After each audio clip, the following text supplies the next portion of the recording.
Are we live? We're going live. We're going live. We're going live. We're live. We're live. We're live. Welcome live from the bright and sunny. San Francisco. I almost said Los Angeles. San Francisco. We're back in the Bay. So exciting. Welcome everyone. If you're just joining us, we're signing on a little early, just getting things started. We're doing our audio checks, our visual checks. Bella, how do we look? I mean, I know I look. There is about a 30-second delay. So Incredibly festive. You look great, Jeff. So festive. I'm wearing my holiday cheermeister outfit. I really only get to wear this like twice a year. Like once around Christmas time and like once again around July. And then like that's about it. So this is a very special experience. This I got it in the North Pole. This was actually, I know a guy who's a tailor up there. He usually works on Santa's suit. I slipped him some pasta and lo and behold I was able to get one of these. Hi, welcome everyone. Orange County, New York. We got the whole group joining us. We're just joining. Welcome. You're in the right place. Come on in. Come on in. There's some seats over there still. I was saving some seats over in the back if there's a large group. Those people just walking in. Right over here, please. You guys can sit over there. Thank you. Hi from Chicago. Hi from Philly and South Jersey, Milwaukee. All over. Welcome. Hello, New You're York. in the right place. I know it was a long walk. I should have put a sign on the door. Come on in. Yes, this is it. You're here. You're in the right spot. Everybody get comfortable. Get settled. We're going to make some pasta There's today. a question. What's with the picture? Within the picture, Chef. What's with it? What's with it? What's with it? I don't know what's with it. The picture in the picture is so you can see me up here, but then you could also see what's happening on the pasta table down here. And then if I go like this and press this little button, then you could really see what's happening on the pasta table and get a really close view of all of the pasta being made. And then I can go like this, and then you get to see me again, and we can talk about the food and see everything from far away. So it gives people a different perspective. If you're new here and you have never seen that before, welcome. If you are maybe an old comer and you haven't taken a class in a while, it's a new addition. I hope it's not too complicated or confusing for anyone. I really thought it was great. I think other people think it's great too, but what do I know? Honestly, these days, I don't know. I think something's going to be cool and the internet tells me otherwise, or vice versa, where I'm like, this is silly and people love it. So I don't know anything. Excellent. Well, everyone can hear us. Audio is good. That's Audio is fantastic. great. Welcome everyone that's just joining. We're going to give it about one more minute. Make sure anybody that's lost on their way, they have trouble finding parking. Parking is a nightmare today.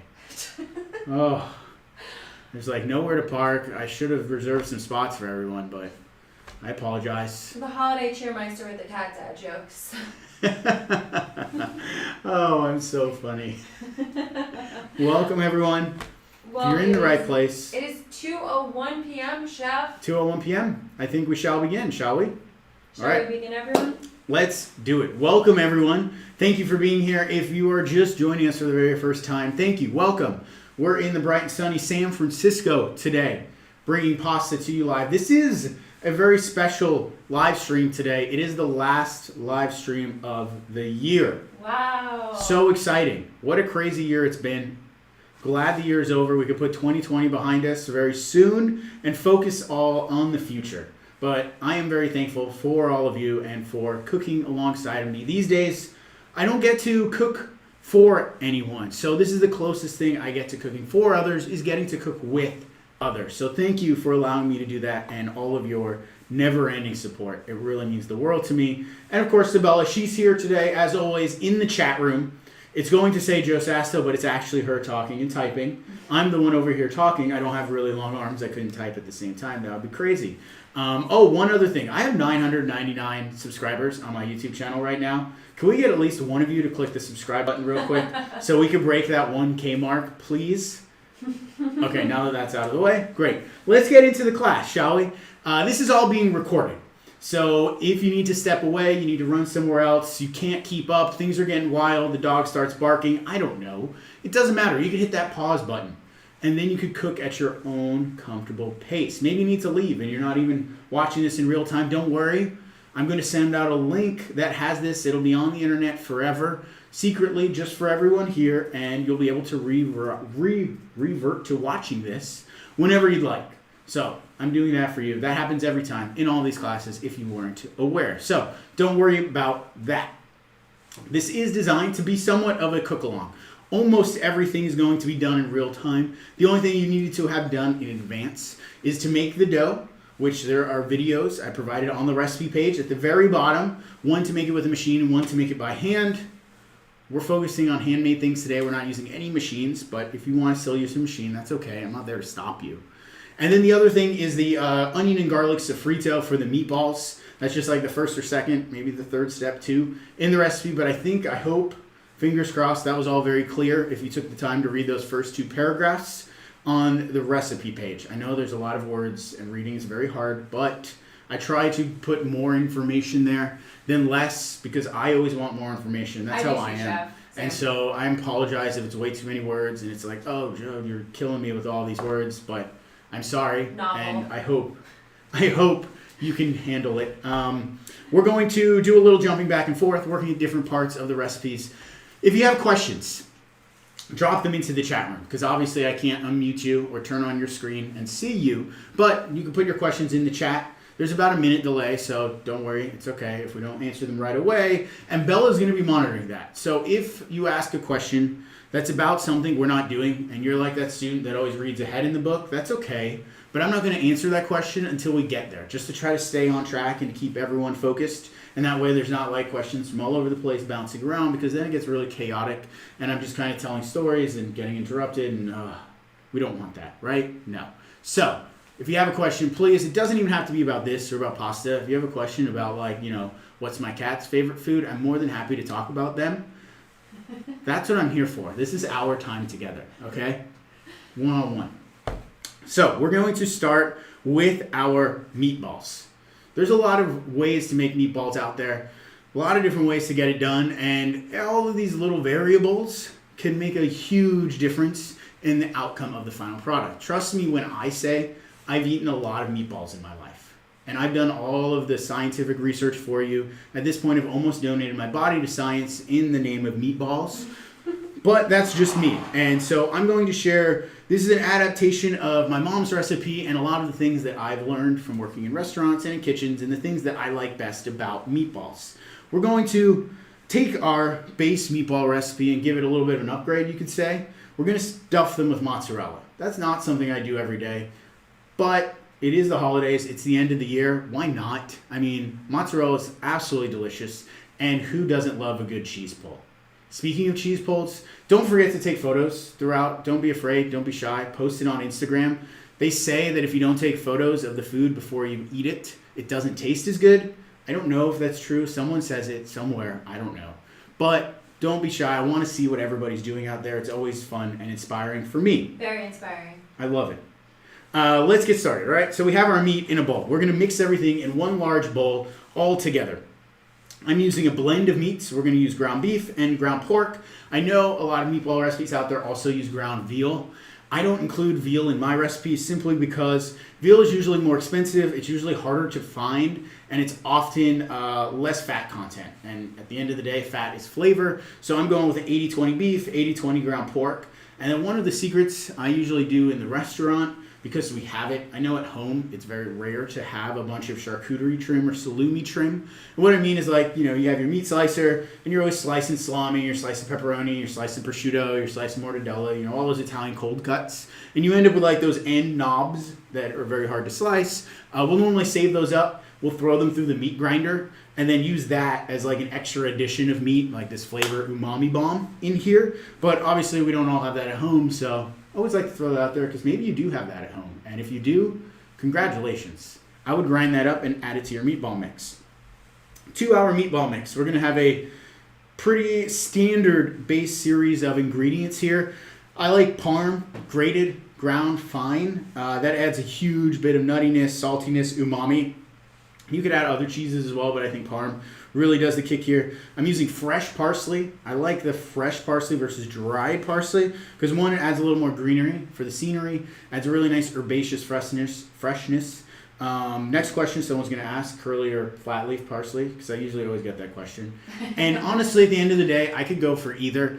Flat leaf parsley tends to have more of a parsley flavor, where curly parsley is more just for looks. And depending on what you're looking for in your parsley in that particular application, will then tell you, do you want to use flat or fresh, flat or curly? But, curly parsley got a bad rap, I think, like in the 90s. When like a bunch of diners started putting it on the edge of the pancake plates as like a big curly bunch for garnish. And, people were like, what is this? Do I clean my teeth with it? I have no idea. But curly parsley is actually pretty good. I like it. I don't hate it. Feel free to use curly parsley. Bring it back.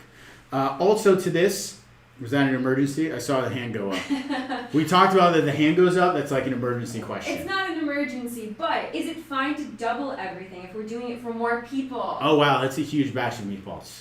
Yes, double everything except the eggs. So the reason being, we'll talk about with the eggs when we get there, but I find like egg-heavy meatball recipes often end up being very stiff and firm. And for me, I want my meatballs to fall apart. I want them just like barely held together. So I would actually stay with like a base of 1 egg per pound of meat up till about 3 eggs. And then I would use an egg yolk for each additional pound of meat after that. If I wasn't going to stuff them at all, I may only use 1 whole egg and then egg yolks for the additional pound. The reason being yolk is just fat. It acts as somewhat of a binder, but not nearly as much of a binder as using the egg whites. And so that way you have a much more tender and fall apart meatball versus like a meatball that could bounce on the table, because I don't think that's a good description for a meatball. It shouldn't bounce. It should be nice and soft and tender, and it should fall apart.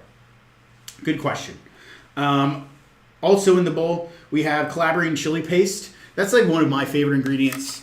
My mom did not use that by any means, in this since it's based on her recipe. This is just one of my little additions. I really like it. It adds an awesome burst of flavor. If you're not familiar with what that is, Calabrian chilies are small red spicy chili from Calabria, of all places. Imagine that, which is in southern Italy.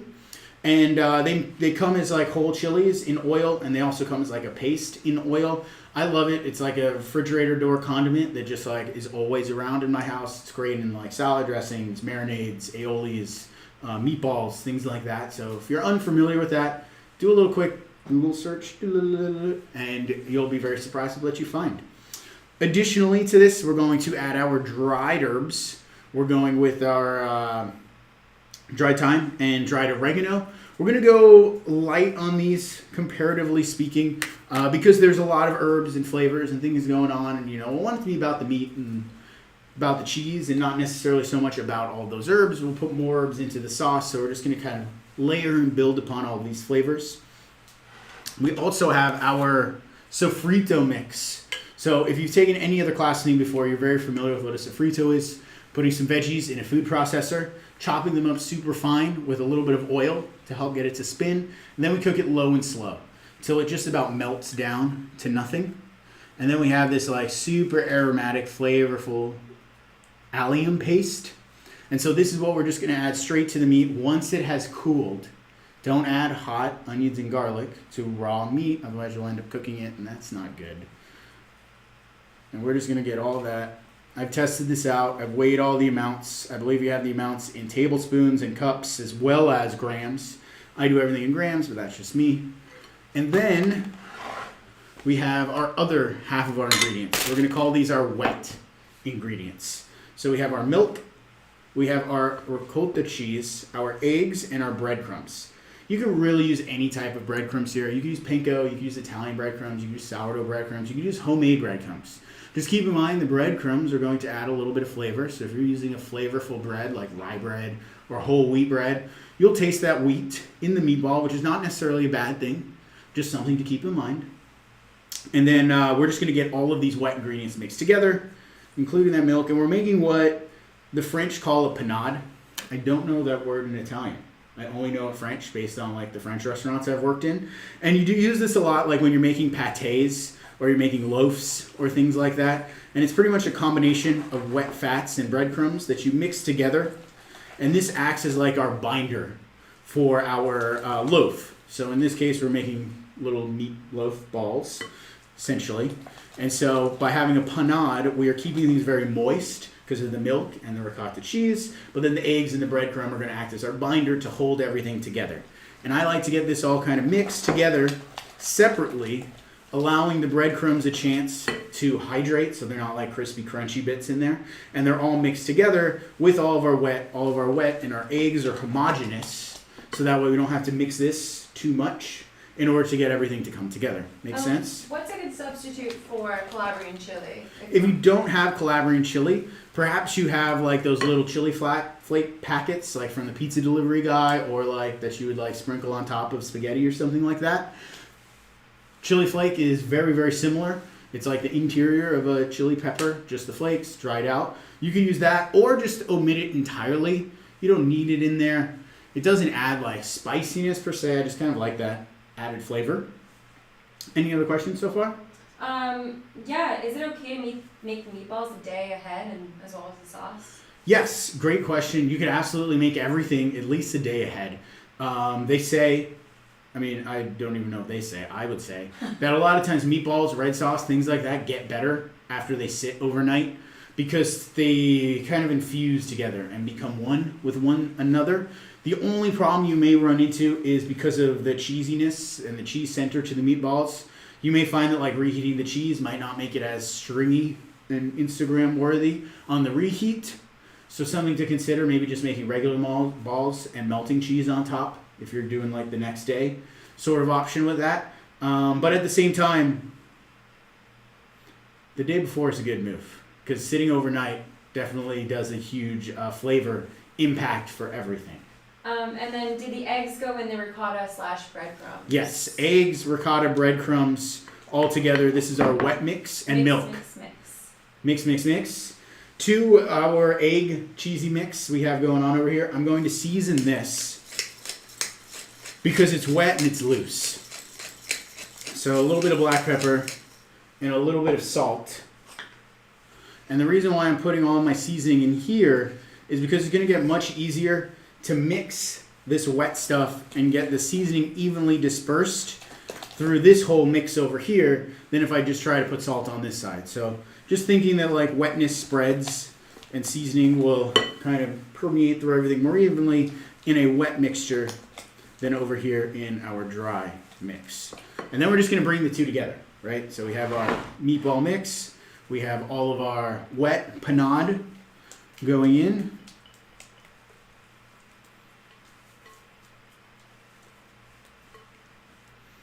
And then we're just going to combine. And I find the best way to do this is with your hands. You could do it in like a stand mixer or with a spatula, but a stand mixer tends to overmix things and a spatula tends to undermix things. So obviously we want to roll up our sleeves so we're not going to get our jacket dirty. Not this nice thing. I usually wait until like July to get it dry cleaned just to see the look on the dry cleaner's face when I bring this thing in the summertime. They're like, what's wrong with him? And then did you use dried breadcrumbs in there or fresh breadcrumbs? I used dry breadcrumbs, but you can use fresh. The only real difference being the fresh, you wouldn't maybe necessarily have to put it into the panade. There's not enough breadcrumbs in here that like dried versus fresh is going to make that much of a difference. I prefer the dried because they tend to absorb the extra moisture from the ricotta and the egg and the milk and everything kind of balances out. I've also made it with fresh breadcrumbs. I've made it with brioche breadcrumbs. I've done it with just about everything. It all works out. So I wouldn't like worry about the kind of breadcrumbs that you're working with. Get creative. Get creative. What do you have? Sourdough breadcrumbs would be great in here. Little San Francisco sourdough. So we're just going to get right in here. The thing with meatballs is you don't want to overmix them. So that's why we're not using the stand mixer, and you don't want to undermix them. That's why we're not using the spatula. But you come in here with your hands. Obviously, wash my hands, clean hands. And I'm just going to squeeze everything together and squeeze everything between my fingers and then slowly start to fold and mash the whole mix. And if you've ever made meatballs, you know this move. If you've ever made meatloaf, it's a very similar move. And the thing we're looking for here is to try to get this together as homogeneous and equally mixed and dispersed as possible without it becoming clumped up and overmixed. You don't want any pockets of unmixed or unseasoned meat. And then you also don't want to like mash it to the point where it turns into like a solidified sausage. Like we're not looking for a perfect emulsification here. We're looking to get everything nicely and evenly Combined it. What is the proper verbiage of that word? Do you know? Combined. We're looking to get everything combined. Yeah. It's not compound. Combined it. It's not combined it. Combined. I feel like every time I say it, it's wrong, but I don't know. I'm not a linguist. Linguistist. You're a chef. I'm a chef. I'm a cook. I just cook things. I don't know. So, a couple of minutes, not even 30 seconds. Everything's mixed, and I'm really just kind of doing a little fold, scraping off the bottom of the pan, making sure there's no pockets. Kind of very gently pressing everything and dragging it across the pan, creating a nice, even mix here in the bowl. Now I'm going to wash my hands very, very quick. I'm going to leave you all with Bella. She's in charge. No one go anywhere. I hope everyone's on this step, getting creative with your meat mix, with your breadcrumb mix. Feel free to get as creative as you possibly want. You are the chefs in your kitchen. As Chef Joe always says, he's not there to tell you you're wrong. So really, you can really combine anything. Yeah, you're always right in that case. If I'm not there to tell you you're wrong, you're always right. That's one way to think about it, huh? All right, so we're done. Done with this tray. Perfect. See you, Trey. All right, we have our meatball mix now. I'm going to set this aside. I have my mozzarella pieces. We're going to set that aside, and we're going to go over to the stove. Everybody ready for the stove? Questions as we're walking over to the stove? Yes. Does the temperature of the ingredients matter at all? I.e., should cheese be at room temperature, or can you take everything cold straight out of the fridge? That's a really good question. With temperature, it depends on what you're making. If it matters... Sorry, let me dry my hands. It only matters depending on what you're making, rather. In this case, with the meatballs, they could all be cold right out of the fridge. It's not going to make a difference. Other times when you're making something maybe like carbonara or cacio e pepe, which is a very like heat-sensitive dish, baking a cake or cookies, a heat-sensitive dish, that's why you want like room temperature eggs, room temperature butter, you want room temperature cheese, room temperature eggs for carbonara, things like that. That does make a difference, and so you do want room temperature, but in this case, everything can be cold. We're going to cook it. It's not going to really make a difference. It's out. By the time we're ready to start working with it, it's going to be okay. And then can you show the meatball mix close up? Yeah, let's take a look, huh? A little switch through with the camera. So we got our meatball mix close up in action. You see all of the parsley specks in there. That's why I like the fresh parsley. It adds a ton of greenery. See a little bit of that crushed chili flake in there as well. And then just a homogeneous mix of all the meat and cheese. And if someone's is a little more wet than yours, what would you recommend? If yours is more wet than mine, how much more wet? Like, can you still form it into a ball wet? It's going to be a little bit of a delay. So. Yeah, I know. I want to wait and see. I purposely weighed everything out to the amounts that I had put on the recipe page to make sure we're all together. Sometimes I eyeball it, but this time I wanted to make sure we were all precise and we weren't going to cheat like they do on cooking shows, because we're not cheaters. But anyway, we'll wait for that person to answer. That's okay. We're walking over to the stove. Yes. If your meat, the only thing I can think of, if your meat is like too wet where you can't form balls, you either had like giant eggs, you had super wet ricotta. I would add some more breadcrumbs to the point where you could get it to come together, and then let it rest. Work on the sauce over here. When we come back to it, that breadcrumbs will have hydrated and sucked up some of that extra moisture in there, and then that way things will be a little stiffer, they'll be firmer, they'll be easier to work with and handle. I hope that answers the question. They're about to jump into the chat and be like, it's really wet. We're going to go over to the stove, turn on our pan. This is going to be our pan that we use to cook the meatballs as well as make our gravy, aka red sauce. I like something with a tall, wide side. One, so that way that the meatballs don't splatter and come out of the pan and when I'm searing them. And then two, it gives me enough room to add the tomato without it all the meatballs falling out of the pan. You can use a saute pan. You could also cook the meatballs in the broiler and add them to the pan. I've tried it both ways. Both of them work. But I really like cooking them in the oil. There's something special about that. I don't know. The smells. I think you get better flavor searing in the fat, but that's just me. You could do it in the oven. That's fine. Fat is flavor. Fat is flavor. It's Yeah. up to you. While you're over on the stove as well, grab a pot, fill it with water. That's going to be our pot that we're using to cook our pasta later. And obviously we don't want to be waiting for water to come to a boil because that's really boring. So instead, fill up a pot with water. Don't put any salt in it yet. And then stick a lid on it, a plate, a pan, a cookie tray, something to stop it from evaporating. Put that over low heat, and then that way you have water ready to boil when the time comes to have it. Perfect? Cool. So now we're going to turn on our pan and get this heating up over medium heat. And then how many quarts is that pot? This pot Yes. is 8 quarts. And then will a Le Creuset Dutch oven work? That would be Sauce. perfect. Yeah. Yes. That's Perfect. exactly the kind of pan I'm talking about. Something wide, heavy duty, tall sides. Le Creuset Dutch oven is a great option. And then what size for a water pan, Chef? Water pan, I usually go about 1 quart of water for each portion of pasta that I'm cooking. So right now I have a 3-quart pot on the stove filled with water, probably about 2 quarts of water in a 3-quart pot. So it's almost to the top. And then that's what I have heating up. And that's only because I'm cooking 2 small portions of pasta. If you were going to cook pasta for a lot of people, maybe you need 4, 5, 6 quarts of water. You don't need a giant witch's cauldron, the thing you use to deep fry your turkey, 12 quarts of water, nothing crazy like that unless you're cooking family meal for like an army of 40 people or something. It's just way too much water. It's a waste of time, it's a waste of space, and it's a waste of water. So instead, I'd rather have less water, starchier pasta water, and water that boils and cooks faster. Good? Yeah. No more questions yet? Cool. All very good. So now we're going to move on to our red sauce.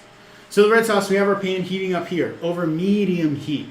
What I mean by medium heat is it's totally arbitrary, right? Huh? What does that mean? It means that everybody's stove is a little different. What's medium to me might be high on your stove. Or what might be medium to me might be low on your stove. If you have a really nice stove, that's super powerful. So instead of just relying on medium heat and cooking like a robot, we're actually going to be cooks in the kitchen. We're going to use visual cues. We're going to use our eyes. We're going to use our ears. We're going to pay attention to what's going on around us and adjust things as needed. So if we see nothing's happening in the pan and it's just kind of sitting there quietly, we're going to have to turn it up a little higher. If we add stuff to the pan and it starts popping like crazy, things are going wild, we're going to have to turn it down a little bit. And then as we learn our own learn our own stoves, we'll get much better at knowing what a good medium heat is for each of our individual stoves. So we're going to start very minimal knife work for this. We have pretty much 4 cuts to make, and that's it. So we're going to take our onion, peeled, top and bottom come off. That's the root end and the stem. Both of these we don't need.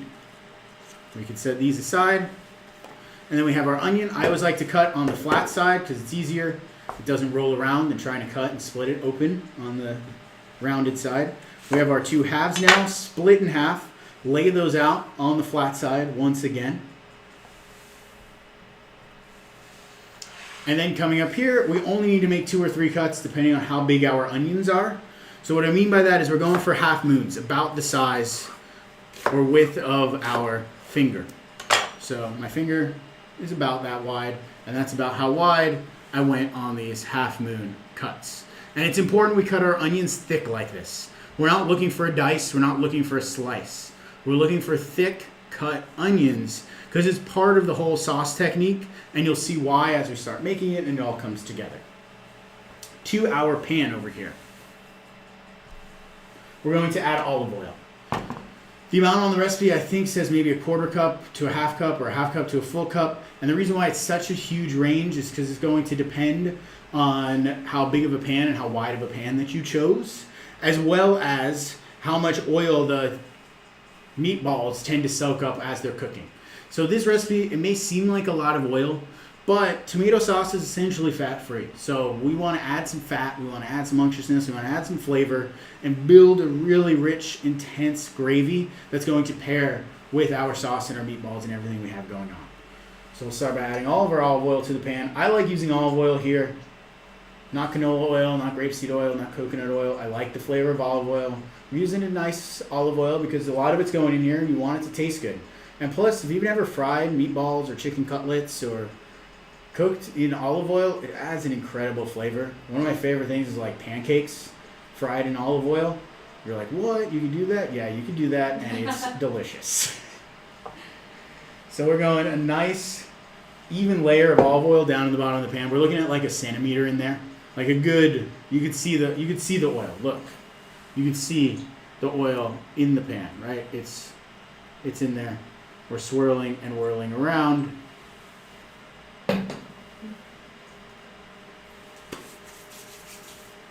I just saw my phone ring, sorry. And it said it got answered. No. No? We're good. Okay, we're good. Sorry. Something popped up on the screen and it distracted me. So, to this, we're going to add our onions and our garlic straight to our hot oil now. Right down into the pan. And you should immediately hear sizzling. If you don't hear sizzling, that means your pan's not hot enough. And that's where we're using these visual cues to make those adjustments. I have my peeled garlic here. We're not cutting it. We're not slicing it. We're not dicing it. Just whole pieces of peeled garlic going right into the pan. And if you're like me and you grew up watching Emerald and he's like, 86 cloves of garlic, bam! Like, you can totally do that. I'm not here to judge you. If you want to put in 86 cloves of garlic, that's absolutely fine. But it's one of those things where it's definitely a personal preference. If you're not very big on garlic, don't feel like you need to put a lot, or maybe you have a bunch of extra garlic laying around that you want to find a use for, now's the time to get it in there. How are we doing on questions? No questions so far. Okay. So, let's talk about the sauce that we're making. I have a slotted spoon here that we're going to use to stir and break up all the onions to get everything together. As these are sizzling and cooking, I'm just making sure that they're moving around evenly, that I hear sizzle. We're using these visual cues. We're looking for the onions to become golden brown and delicious all around the exterior, soft and translucent in the center. You may see some of the onions start to souffle, start to bubble up. That's a good thing. That means your heat level's at the right, appropriate temperature. And then we can talk about the sauce that we're making, because this takes a minute or two to do. So our onions coming together, and this sauce is based on my mom's red sauce or gravy. So if you know anything about me or my mom, shout out to my mom. She's the whole reason I started cooking, got into cooking, fell in love with food, gave me my passion for teaching, for learning, for life, but most importantly for eating. And so here I am today, and growing up, she made this sauce at least once a week. And I was just talking to my dad earlier, and I recently found out it's called sauce, I guess, until you add meat to it. Once you add meat to it, it then becomes gravy. So it's an interesting, I guess, take. At the end of the day, if you call it marinara, I don't think you're wrong. It just depends on where you grew up and where you came from. And family. I know on the East Coast in New York, where like our family's from, gravy is like everything, and it's not the same gravy you put on your meatloaf or that you put on your mashed potatoes. This is like red gravy, and that's what we're making here today. So it all starts with this flavorful base of onions and garlic cooking in the pan. And we're looking to get nice color on these guys. And I was thinking about this recipe, more and more I make it, and my entire career, I had made marinara and red sauce not like this, even though I saw my mom make it like this every week growing up. I had done it where, you dice up the onions, or you grate the garlic, and you saute the onions and garlic in the olive oil, and then you add your tomatoes, and maybe you blend everything together, or maybe you dice the onions and garlic so small that you don't need to blend it together. But either way, you almost always leave the onions and garlic in the final dish. My mom didn't do it that way. And the reason I like to think why is because she married into an Italian-American family, and she didn't absolutely love onions and garlic as much as everyone else in the family did. And so she had to come up with a way that would please everyone involved, including herself. And that was infusing the oil with the onions, with the garlic, creating a really intense, flavorful base, taking out the onions and garlic and setting them aside. And then that way, all of that flavor was in there, but then you don't actually have to eat the onions and garlic in the final sauce.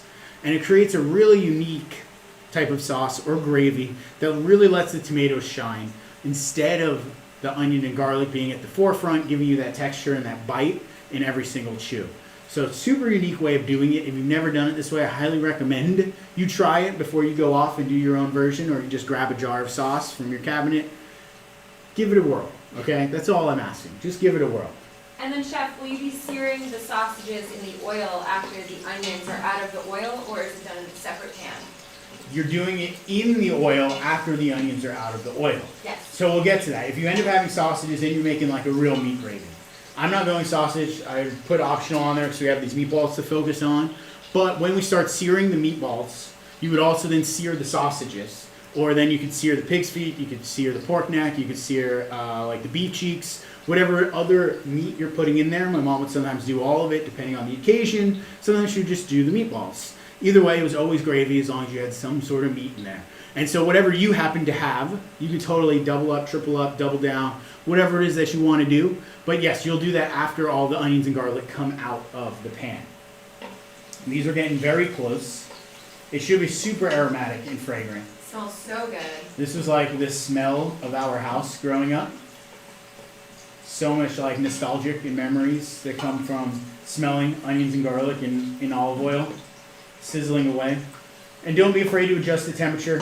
You should see, like I said, bubbles and things happening in there. And then we can kind of look over here at the rest of our ingredients, make sure we have all of our mise en place in place. So I have here my meatball mix. I have these little bocconcinis, like little mozzarella balls. You can buy them in packages like this. If you just have like a block of mozzarella and you want to cut it into little cubes, that'll work absolutely as well.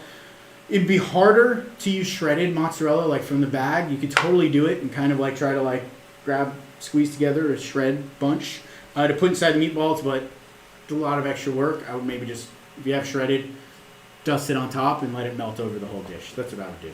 And then can we stay close up in the pot? That's going to be very hard to do. This is how close we could get. I'm going to do my best. I was trying to test this out right before we started. And so if we go like this, and like this, and then you could, it's so unfortunate. It's the one angle we don't have. Maybe another week we'll add another camera. But we're looking here, we do this. You can see the onions and garlic, everything's kind of in the pan there, sizzling in the oil. You can kind of see, I don't want to pour out all of the oil. I'm trying to be very careful here. But I want everybody to see inside the pot, inside of the pan, everybody's sizzling, everything's frying. We're doing a shallow fry here. We're building tons and tons of flavor, all in this oil, all in the name of gravy. Deliciousness. The good stuff. So I'm ready to pull this out. Once your onions and garlic are ready to come out, I like using a slotted spoon or fork or something like that, so that way you're able to leave all of the oil and fat in the pan and you're not pulling that out with you. We're going to put the pan on hold, on pause, so we're not continuing to just heat up our oil with nothing in it. If you have your sausages, you can keep your pan on the heat, sear your sausages right now. And then we're going to go back and focus on our meatballs. I'll show you what these look like so you have a good idea. Questions? If using a non-stick pot, would it be better to sear on a cast iron pan and then transfer to the pot, or just do the searing in the pot? Good question about non-stick.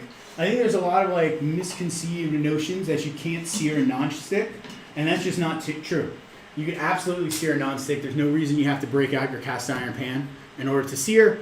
You just need enough fat in order to sear in non-stick. When I was working at Lazy Bear, we pretty much only had non-stick pans, and we had like big giant ones, and we would use them for everything. And it was like totally bizarre to me when I first started there. But after working there for a while and you get used to it, you could sear in non-stick, no problem. Non-stick's just a little harder to take care of. So people are used to searing in stainless, but I don't know if this is like a controversial thing to say, but you could sear in non-stick. It's totally fine. Trust me, I did it for years. It works. And then what if I have a pack of ground sausage versus the actual sausages in the casings? So if you have packs of ground sausage that you want to use in here as well and double up on meat and go crazy, I would sear the meatballs first, pull the meatballs out, sear the sausage in ground form, crumble it all up, and then as we bring everything back together, you'll be exactly on the same page as the rest of us.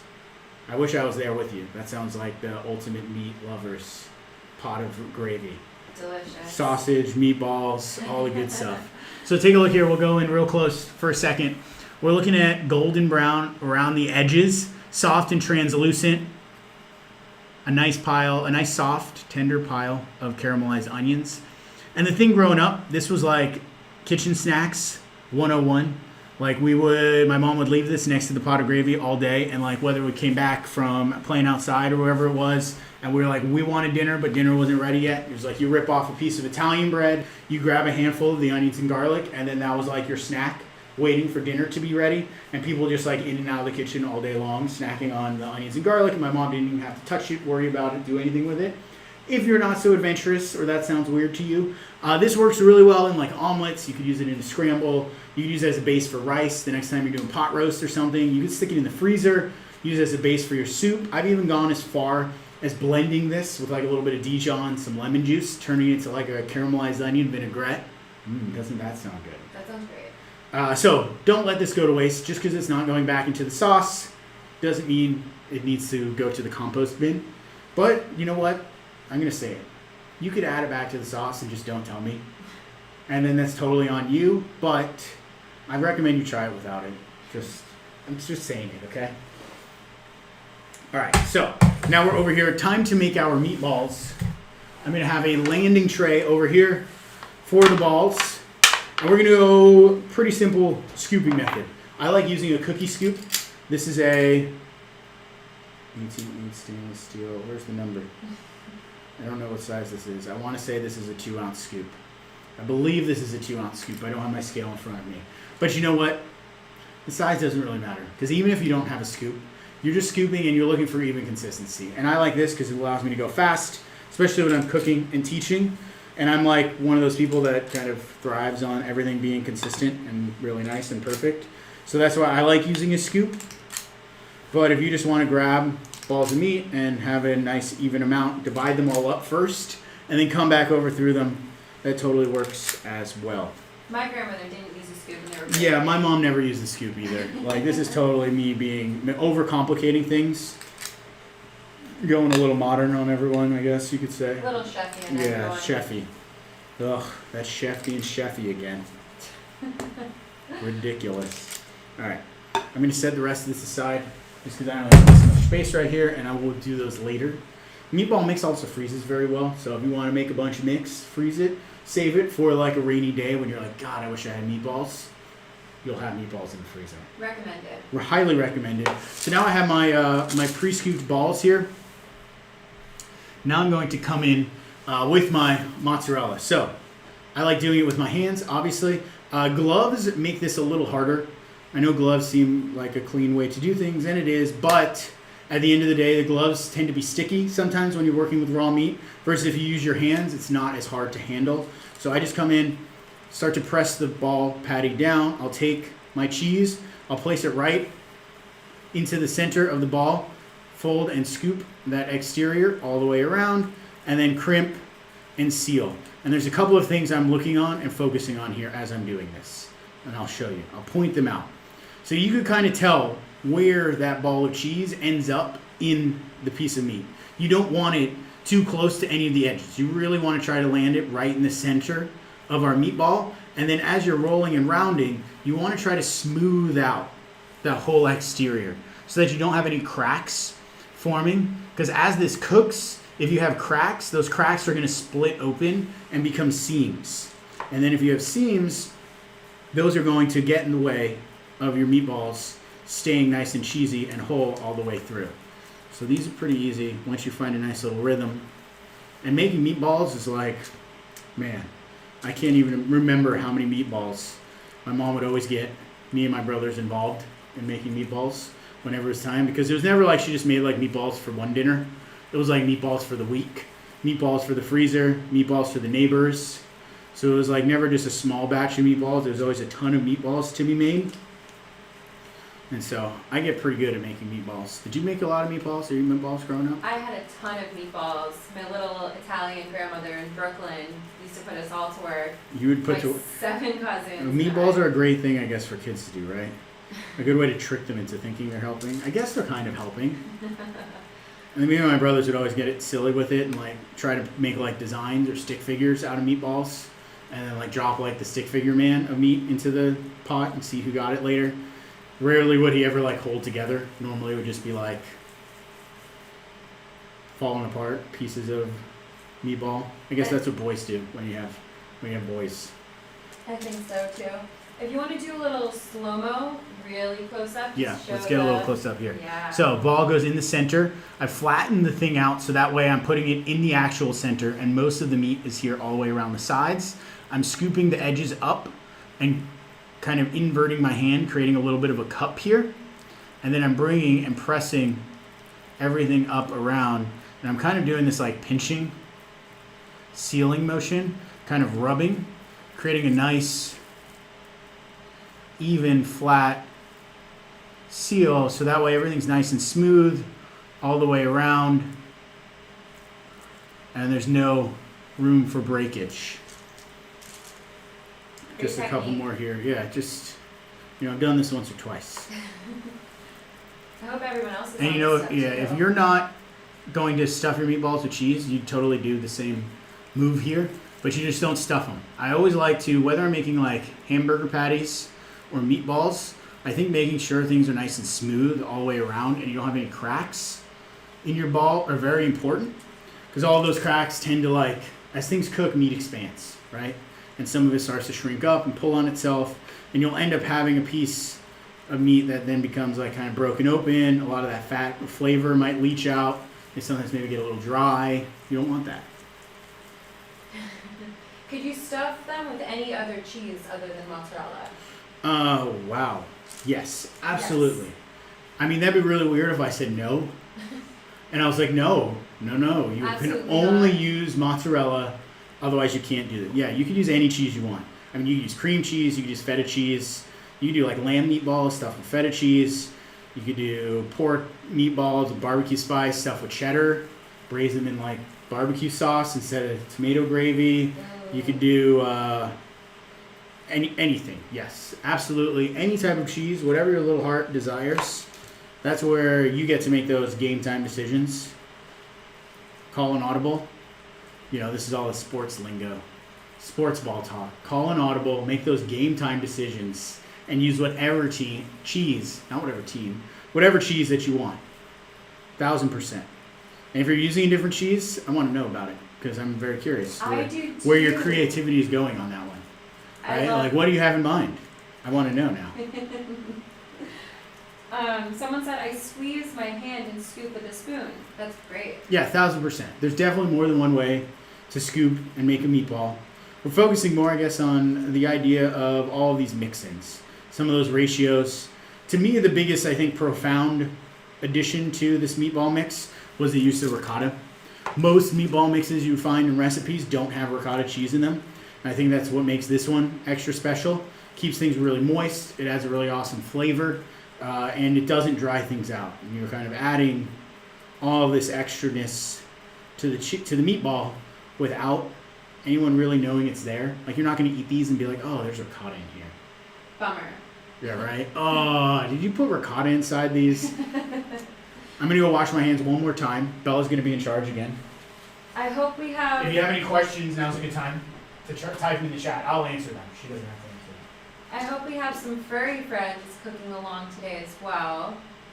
Some doggy friends, some kitty friends. We always like to see your animals cooking along with you on the Instagram. Are there any questions so far about the meatball mix, about cheese? I told everyone they should be cooking with their animal friends. Oh, animal friends love pasta. Dogs love pasta. If you didn't know that, that's a fact about dogs. Just like tigers love black pepper, dogs love pasta. Not to eat pasta, but Not just, to eat. just Well, to yeah. watch. They love Yes. watching the idea of pasta, everything about it. Not So to eat though. don't leave your furry friends out, essentially is what we're saying. So, dried, clean hands. We've handled all the meat. Perfect. Now we're ready to go back over to our pot here and get things seared. So this tray easily could go in the broiler. We could get nice color underneath the broiler, get a little bit of a sear on these, and that's totally an option. But we have this really flavorful oil. Why not infuse the flavor of the meatballs in the oil and the flavor of the oil into the meatballs that then all gets turned into the gravy? You can't do that in the oven or under the broiler. So I think this is a great addition that is not to be skipped or missed or overlooked. Is there a question? There's 2 questions before we move on because there's a little Let's bit go. of a delay.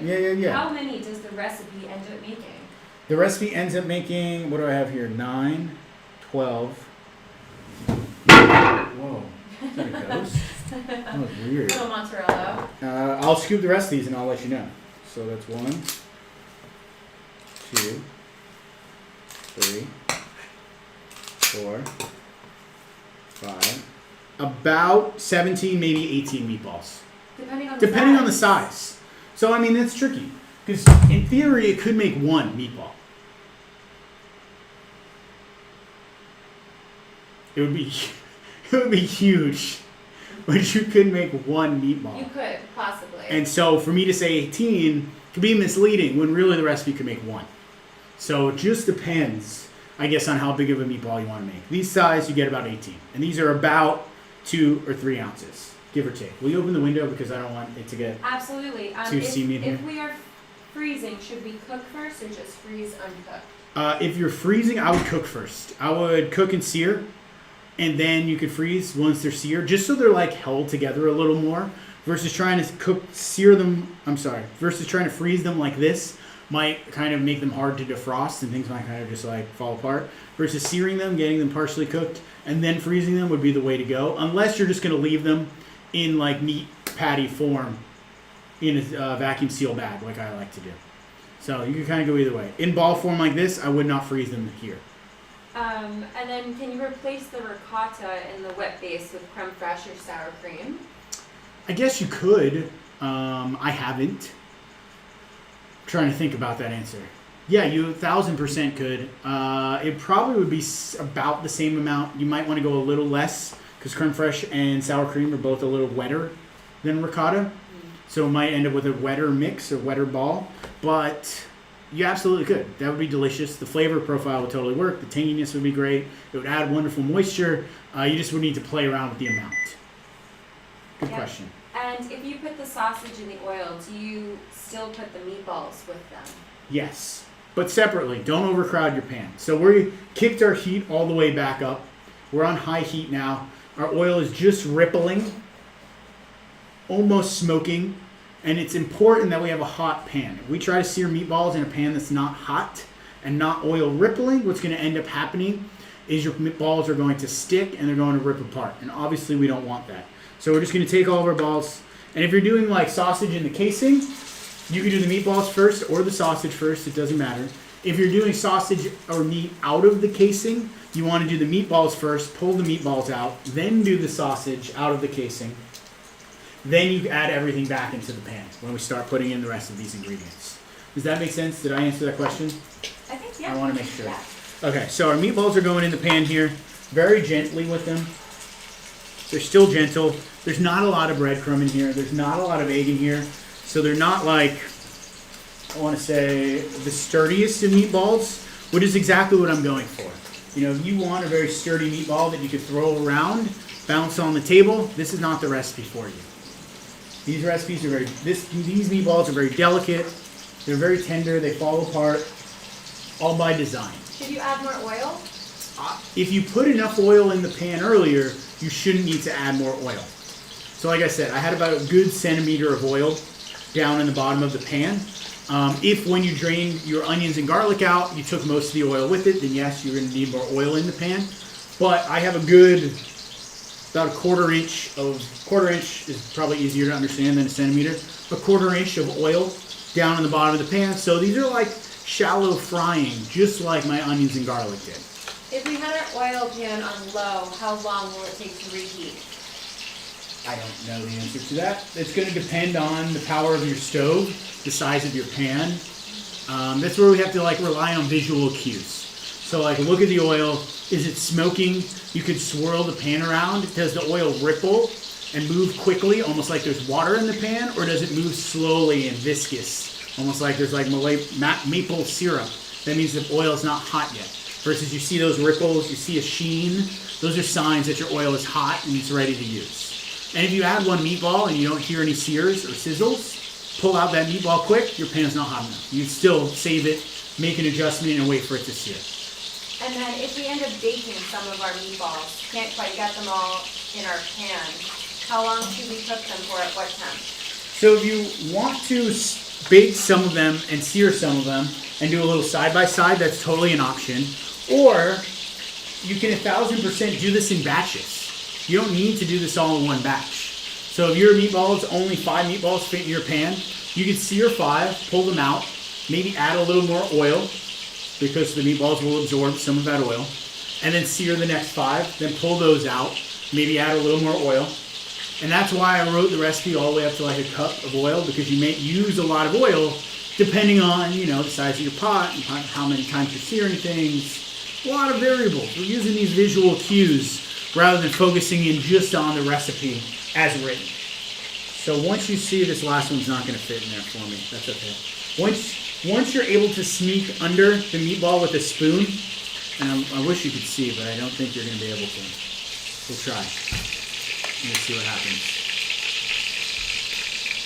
Nope, it's not. Oh, okay, so I got all my meatballs in the pan. There are lots of oil, searing and sizzling. You know your pan is hot enough once the meatballs become loose. That's a good sign of searing, is you're able to kind of get underneath each thing that you're searing and give them a little flip without it tearing or breaking or ripping. If it tears or breaks or rips, it means that you didn't get a very good sear, your pan wasn't hot enough, you didn't have enough fat in there. Obviously not an ideal case scenario. I need to go back on the heat here. And I almost wish you guys could see in the pan, but I trust me, like, use your imagination. It's meatballs searing in oil. We want them golden brown, and I'm just going for a sear on the top and bottom. I think that's important to think about and realize. We're not going for like a sear all the way around the circle, like complete 360. We're going like sear on top, give it a flip, sear on the bottom, giving your balls almost like a top and bottom in that sense, rather than trying to get color all the way around them, because that's just going to be too difficult. If you are going to throw these under the broiler or something like that, it depends on how powerful your broiler is. I think when I tested these, I ended up going for about 8 minutes, just till I got like nice golden brown on the exterior. And then when you pull the meatballs out and adding more ground meat, should you put them on a paper towel or just on a plate? And should you cover them until all the meat is cooked? Good question. I would just put them back onto the tray they came from. Even though there's raw meat on here, they're going back into the sauce and they're going to cook longer. So that's okay. You don't need to worry about cross-contamination. You don't need to cover them because they're going back into the pan. Don't put them on a paper towel because you want that fat to go back into the pan once they come out. You want all of that flavor. And then, did I cover all those questions? So they could just rest on the side and you do it in batches. And you cover? No cover. No cover. They could just hang out. Yeah. And everybody's going to go back in the pot together. Yes. Cool. All right, we're searing here. We're almost done with our sear. This last ball is not going to fit, but that's okay. I'm not worried about it. We'll do him later. We're done with this pan. Perfect. And now we can think about the rest of our ingredients we have going into our gravy here. So once our meatballs, we have a nice golden brown top and bottom. I'll pull one out and show you what I mean by that, so that there's no surprises. You're like, I have no idea what it's supposed to look like. I'm going to show you what it should look like. Smells so good. So we're looking here, meatball, golden brown on the top, golden brown on the bottom, all the way around. The sides not seared, but that's okay. We don't have to worry about that. You can put him back into the pot. And then we're going to grab our tomato paste and our tomato sauce and our dried herbs. All of this is going to get mixed together and get added right back to the pan. Whenever you're adding tomatoes to a pan, especially since tomatoes are mostly water, and this is a bunch of hot oil, you want to be very careful when you add it. The reason being is it splatters, it spits, it's going to make hissing noises, and it might be really scary. And I don't want to make a mess in anyone's stove. So fair warning, turn your pan down before you add the rest of your ingredients to the pan, so that way it doesn't splatter and go crazy. Again, turn your pan down. Turn your pan down before adding the rest of everything. I'm going to go dried herbs right here into my tomato. I'm even going to get my tomato paste down into the tomato. And the reason why I'm using a mix is because I like that rich, intense flavor of tomato paste. Kind of like builds upon all of our tomato flavors. And then we have that bright freshness that's coming from the tomatoes here. And do a nice little mix.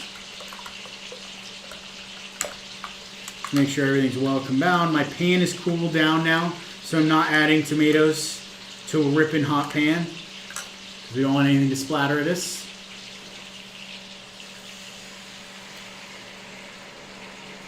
Looking good. Our herbs here, we're going to just set aside. We'll use these later.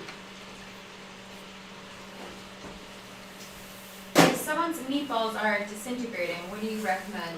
Oh no, if someone's meatballs are disintegrating, they did not make a nice smooth round seal, I would recommend,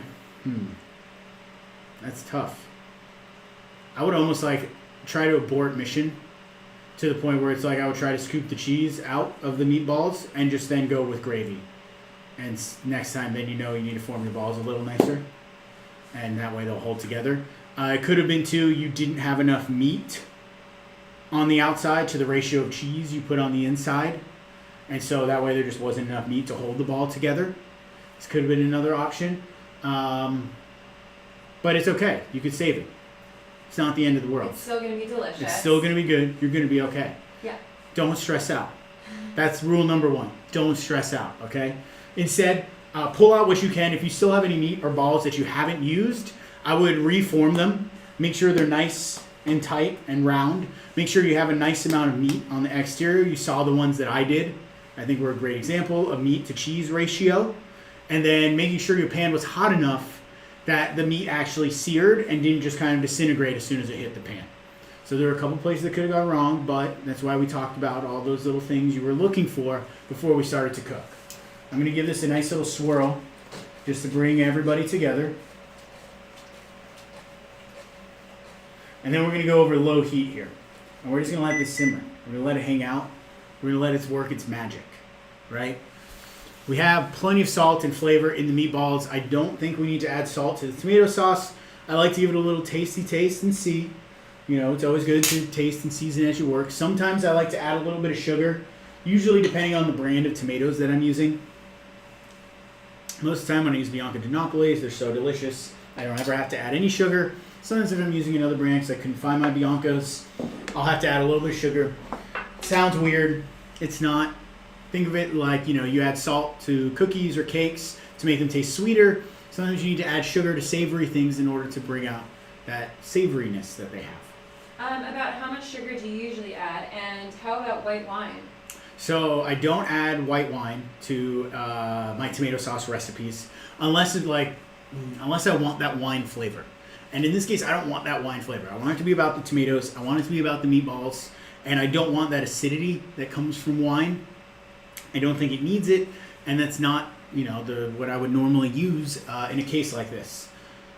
What was the other question? How much sugar? I usually go start with like 1/8 of a teaspoon, 1/4 of a teaspoon, and taste it. The best thing about our palates is they'll tell us what we like and what we don't like. So start with a little bit. It's very hard to take sugar out of something once you've added it. I don't need to explain why. That should be pretty understandable. And so if you add sugar and you like where it's at, then you know that's how much sugar. And tomatoes actually change from the time of the year to the time of the year. So like tomatoes that are canned in the summer are going to be sweeter than tomatoes that are canned in the winter. Even if it's the same brand, there's variable flavor in there because tomatoes are a vegetable and nature is not consistent, which is actually one of the beautiful things about nature is that it's not consistent. So we're able to use our palates, we're able to exercise our taste buds, and we make those adjustments. Does it need a little salt? Does it need a little sugar? Do we like this? Do we not like this? We can make those adjustments. Like I said, I don't add the wine to this because I don't think it needs it. I like the acidity that the tomatoes have, and I don't add it. Some of my other sauces, I'll add wine, like braises and things like that, absolutely. But, you know, this isn't going to cook for 6 or 8 hours. And normally, like that 4-hour mark is I like to add wine because it cooks for long enough to really bring out the flavors that I like about wine. Versus anything less, I think you leave too much of that wine flavor in there. Question? Yes, a few questions. What heat level is our pot on now? So we've turned our pot down to a simmer. That's about lowish medium lowish. If you're looking for an exact temperature, it's about 212 degrees, which is like a boil, but because there's so much things in the pan, it's not actually boiling. And then that way, the meatballs are slowly braising very gently. I'm not covering this because I don't want to trap any condensation or any moisture. And if you were to put a lid on this, all of that moisture will go to the lid. It'll drip back down into your pot, and you'll end up with a very wet sauce, almost soupy, instead of like a rich, kind of reduced, thick, nice gravy. Where did the basil go? Basil we're holding on the side.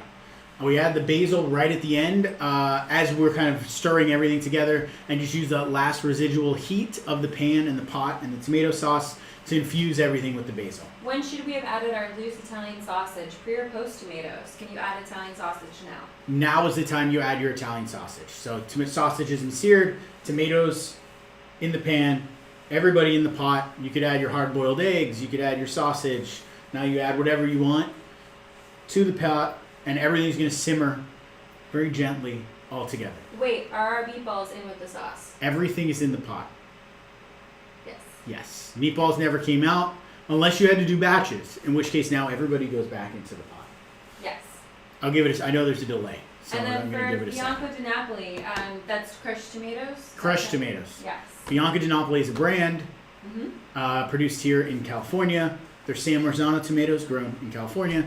And in my opinion, the best, far superior tomatoes than anything you could buy imported, DOP or not. Try some Bianco di Napolis. This is not sponsored.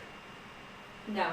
Did you say simmer 6 to 8 hours if you want it? No, I did not say that. What I had said is if I wanted to add wine, I would want to simmer this or cook something for at least 4 hours, more like 6 to 8 hours. And since I'm not adding wine and I'm not cooking it for that long, that's one of the reasons why I don't like to add wine. Something like short ribs that I'm going to cook all day, I'll add wine to those, even if I'm using tomatoes, because the wine's going to cook out and I'm going to get the flavors and qualities that I like about the wine, versus a shorter cooking sauce where this is only going to cook for 30 minutes, 45 minutes. You could let it go for, I'd say, up to 2 hours. After that, the meatballs are going to start to get very dense and they're going to kind of like firm up. I say 2 hours is kind of your maximum simmer time here. But anything after about 20, 30 minutes, they're ready to go. And a lot of times I enjoy eating them when it's cooked less because it tastes more like tomatoes, it tastes more like meat, you get all those flavors.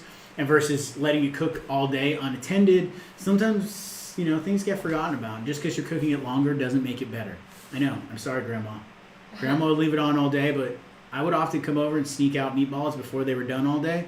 And then that way that I got to have them when I liked them. Mine also completely fell apart. Is it possible the balls were too wet? It's possible the balls were too wet.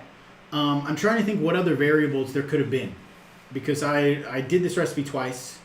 I weighed everything out both times. It's my standard meatball recipe. The only difference is that I put I put the cheese in it this time.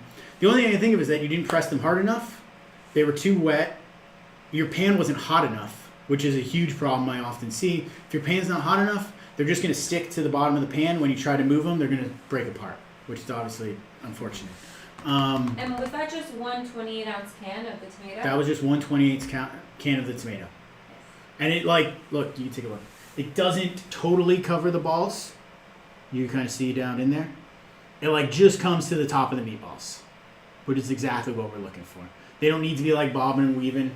You could double up on the tomatoes and make a really big batch of this, and then you have tons of sauce, just a couple of meatballs, or you just use the 1 can like I do because I'm not cooking for an army, and I don't need a lot. Mm-hmm. Great. Great? Yes. All right. Sorry for everybody if your meatballs fall apart. That's unfortunate. I'm trying to think what else they could have done. Maybe their cheese was super wet, and they have really wet ricotta. Is the only other thing I could think of. I don't know. If you still have meat that has not been in the pan and that has not fallen apart, add some more breadcrumbs to it, and that's going to help act as a binder and hold things together much more and soak up any of that extra moisture that may have been in your cheese. That's the only other thing I can think of. Mm-hmm. But even if you try to just put meat in a pan, it's going to hold together. That's like what a hamburger does. And hamburgers don't have eggs or anything. So I feel like if you had all the right ingredients, it shouldn't have fell apart. But I'm not doubting you. I'm just trying to troubleshoot your problems about being there. to help you. It might have been the oil. It might have been the oil just not being hot enough. Yeah. There's a lot of little things that could go wrong, and that's okay. It's okay. They're still going to taste great. It's going to taste delicious. And you know what? You don't have to say your meatballs fell apart. You just say you made rustic meatballs. Yes. We use the word rustic a lot of times in the restaurant industry to refer to like, well, this isn't perfect. It's rustic. And to me, I think that's totally fine. And it's just like, hey, it's not perfect, but it's still delicious. And that's all that matters. Yes. Right? Mm-hmm. Cooking doesn't need to be stressful and worry about things like that. No. Shall we make some pasta? I'm ready, Chef. The moment we're ready for it, the moment we've been waiting for. Let me grab my dough. Do we have any questions on the dough making process other than questions people already emailed me? Any new questions as we get to that? I know we're probably 30 seconds delayed. That's okay. Mm-hmm. Oh, someone mentioned deconstructed. Perfect. Deconstructed is another very fancy way of saying rustic. All right, we have our dough ball. Yes. We have our mozzarella. What is a mozzarella? Mozzarella is a rolling pin, a long wooden rolling pin, usually always made of hardwood. They make them much more common nowadays, especially in the U.S. Not even that long ago, maybe 10 years ago, there was pretty much only one shop in Italy that you could get mozzarellas made. One guy pretty much made all of them, and it made them incredibly special. This one's made of purple heartwood. Comes from a woodworker up in Oregon. His name is Bill. You can find him on Instagram at Wooden Essentials. He makes a real bunch of really awesome custom tools like this. But your mozzarella is a big, heavy piece of wood that's going to help you roll out your pasta. If you don't have a giant mozzarella like this, that's okay, and you just have a regular rolling pin, it's fine. You're still going to be able to do it. But sometimes it's always nice to see how it's done with the big, proper tools. So that way, one day when you get to there, you'll have seen the technique, and you can make those adjustments from using your small rolling pin to going to a big one. Yes? Just a few more questions before. Yeah. Before we get into it. Mm-hmm. Should we cut our sausages before putting them in the gravy? I would not cut my sausages because you're keeping them in the casing. So why cut them? Why let all that fat and flavor leach out of them? I like to keep them whole, and then I cut into them and slice them and eat them as I'm eating them. I leave them whole otherwise. Officially, how many cups is 350 grams of flour? Officially? Officially. That you can't convert. That's a good talking point. You cannot convert cups to grams. It just doesn't work because cups are so variable depending on the product that you're putting in the cups. Like, think about it. Like, a cup of molasses weighs a lot more than a cup of water because water is light, or a cup of powdered sugar is even lighter. And so the two just don't go together. And so it's very hard to think of a recipe that converts cups to grams. Not only that, grams, you could be very specific and like get 253 grams of something. You can't get 5/8 of a cup. That's not really a thing. And so you got to think about that when you're trying to convert a recipe and use cups. Kitchen scales are your best friend if you do any sort of baking or cooking or anything like that. You can find them all over the internet. So there's no official conversion of cups to grams. So much so where I'll tell you this. If I were to get my scale out and put a cup, and no matter how precise I tried to make that cup, and I measured it 5 or 6 different times, I would have 5 different amounts of grams every single time I did it. It would never be the same. And so that just goes to show how inconsistent cup measurements are. And that's often why like cookie recipes or cakes often fail. Why breads and pasta doughs become notoriously difficult to make because people focus on the cups rather than the grams, when the grams are just so much more consistent, because 250 grams is 250 grams no matter where you are, what you're using to measure it. It's always going to be the same. I'm sorry if that's not the answer you're looking for, but it's the truth. Yeah, usually in other countries, it's all measured out by grams. Yeah. The restaurant industry, it's always measured out by grams. Here in the U.S., one of the last places we still only use cups, which there's nothing we can really do about it. Yes, and then can you repeat the sauce steps for those of us who are super slow making the rustic balls? You repeat the sauce. So we seared the meat. We added the tomato paste, the dried herbs. We seasoned it with salt and sugar. We turned it to a simmer, and then it was ready to go. And now it's just simmering off on the side with everything in the pot Basil is still sitting over there to be added right at the last second. We keep half an eye on this, swirling everything together, just making sure nobody's sticking, nobody's burning. Everybody's gently simmering away very nicely. And there's no lid on that, right? No lid. Just We talked simmering. about. Yep. We talked about that. No lid. You don't want to trap that condensation or that moisture so that it doesn't drip back down into the pan. Yes. Questions? Keep it coming. Keep it coming. This is good. Questions about the pasta. My dough is really tough to roll. How do I make it easier / smoother to roll? So your dough, if you watch the videos, I did show 2 different videos, one with the machine, one by hand. And what you're really focusing on is not the amount of time that you needed it. Focus on instead what your dough feels like. And give yourself a rest if your dough gets really hard to work with. So if your dough is very hard and it's rough around the edges and it's not soft and supple, you didn't knead it enough and you needed to give it a little bit of a rest during that knead. So while a knead by hand takes about 30 minutes, you could break that up into like 10-minute increments with a 5-minute rest in between each 10-minute increment. And that makes it much easier for someone who's not used to kneading and doesn't really have the arm strength to do it regularly. So like, for example, like making this, I was busy. I kneaded it for 10 minutes. I put a bowl over the top. I went and like finished some of my other prep I was doing. I came back 5 minutes later. I kneaded it for 10 more minutes. I put a bowl over the top. I came back. I kneaded it for about 10 more minutes. And I had about 30 minutes kneading all together. And then you have a nice, smooth, soft, supple dough. That's not hard, that's not dense, that really just kind of like came to life. We're breathing life into pasta dough. Pasta dough's alive. You got to treat it and think of it as such, and that it's like this fluid, living thing that sometimes it needs a little more flour, sometimes it needs a little more egg. It's always just going to depend on everything that you're using, the environment that you're working in, and all of that plays a contributing factor. And if you found that your dough is just really hard and really tough, you probably didn't knead it enough. Or maybe you didn't even get enough egg in there. And maybe you used cups to measure your flour. And you put way more flour, not even realizing it, than what that ratio of 100 grams to each whole egg is kind of like that golden starting point for a pasta dough recipe. Yes, a couple more questions. My dough is stuck to the plastic wrap. Should I knead it more flour in now? No, don't do that. Well, I'll see if mine gets stuck. But if you're pulling off the plastic and your dough's stuck to it, it means you didn't add enough flour later.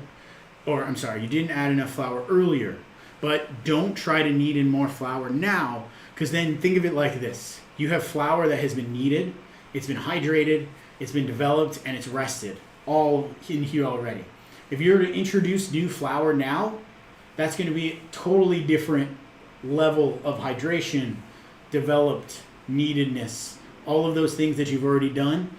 Now you then have 2 different competing versions of flour in the same mass. Instead, you just may need to use a little extra flour while we're dusting and rolling, and it may just be sticky, and you may be like, oh, this is tough, but next time then you'll know, hey, I need a little extra flour, not as much liquid, but I would not try to knead in new flour now, otherwise you're working with lots of different versions of the flour within the same dough. For the meatballs in the sauce, should I add more water if the sauce doesn't cover all the meatballs? Yes, you could totally add more water if you want to, or add tomato. I wouldn't go crazy with the water. They don't need to cover the meatballs entirely. Like mine come up right about halfway on each of the meatballs. Remember I showed you? And then that way I don't need to dilute with water. And the sauce is right at the side of the meatballs. You're going for a gentle simmer. They're going to cook even if they're not totally covered. They don't need to be bobbing in there like dumplings in chicken noodle soup. It's like meatballs just kind of simmering in sauce surrounding them. What should I do if my pan's overcrowded?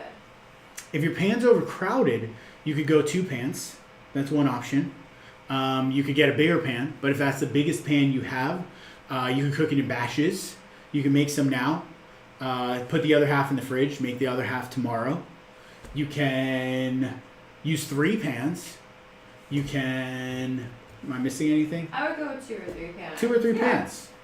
And then my sauce is looking a bit oily. Is it too much oil? Will it reduce in the tomatoes? No, so your sauce should look oily. That's a very, very good sign. Thank you for pointing that out. So you can kind of see, it's very hard to see, my sauce is completely separated and there's a nice thick layer of oil at the top of the pan. And that's exactly what we're looking for. It looks weird. And you may want to get in there and skim it off because that's what you do with stock, but don't. That oil is like super infused right now. You got tons of meaty flavors. You got all that fond in there. You got the onions, the roasted garlic. So you don't want to remove that oil. It's not going to reduce down because the oil doesn't reduce. It's fat. It's not going to go anywhere. Liquid reduces like water. But instead, when we toss it together with our pasta, that oil is going to emulsify with our starchy pasta water. And we're going to have this really luscious, flavorful glaze over our entire pasta that then is like the golden ticket in gravy or red sauce. If you ask like any Italian, well, I don't even want to say that anymore because every Italian is different. If you ask a lot of chefs, most of them will say that fat is flavor and you want it in there. Don't skim it off. Don't worry about it reducing. We're going to incorporate it into the final dish. Think about carnitas. That's essentially meat simmering in only fat for hours and hours and hours. It doesn't reduce. You're just pulling flavor into the meat. Very similar thought process here. Questions still? Yes. Not a question, but you should have won Top Chef. Oh, thank you. And Yes. then here's another question. If we had a smaller rolling pin, should we cut our dough in half? So if you have a smaller rolling pin, think about that. It's hard to roll out small pieces of dough, and I almost think it's harder to roll out smaller dough than to use a smaller pin.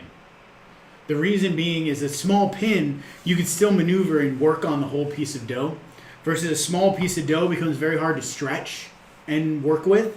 And this isn't a lot of dough. It's only about 350 grams of dough. We're talking about flour. And so even a small pin, you should really be able to manipulate it with just a small pin. Like a pin of this size, you would normally use for about 800 grams of dough, almost like more than a double batch of this. And this is like a good size for about 800 grams. So even if you have a half-size pin, we have about a half-size batch, so you still should be okay. I just like using this because it's one of my favorite tools. What else? Yes. If cooking it a day ahead, is it okay to keep the meatballs and the sauce separate and then bring them together tomorrow when reheating? Or should I put them all together now? Put them in all together now, 1,000%. Definitely don't keep them separate. Part of the beauty of like lasagna and meat-based dishes like this, sprigol, meatballs, gravy, is the meat sitting in the tomato sauce overnight, and they kind of like permeate each other and just become even more delicious and unctuous and kind of exchange all these flavors and love in whatever container they're sitting in overnight. 1,000%. Do it today. Let it sit overnight and then just reheat everything tomorrow. I think we've covered everything. Tons of good questions. Very good questions. Yes, there was another question about the meatballs falling apart as well. But So again, we lost three people's balls, sadly. again, I think it's either the oil, the sealing, and you can always rewind. Yeah, and look back and kind of see my ratio that I used. Yes. If you had not enough meat, too much cheese, kind of made it fall apart. I think I lost one ball, so it's like you're not alone. I see one of mine burst open, but the rest look fine. It's gonna be. And that might have been the last one I added to my pan, and it was crowded, and it didn't get a nice sear, and it kind of just steamed and fell apart. So you have to. The chicken's getting a nice sear. Trick is getting a nice sear. Don't overcrowd your pan. All right. I think we're ready to move on. Let's do it, huh? Okay. So we have our dough ball. It's been resting. Dough needs to be at room temperature before you handle it. That's like rule number one.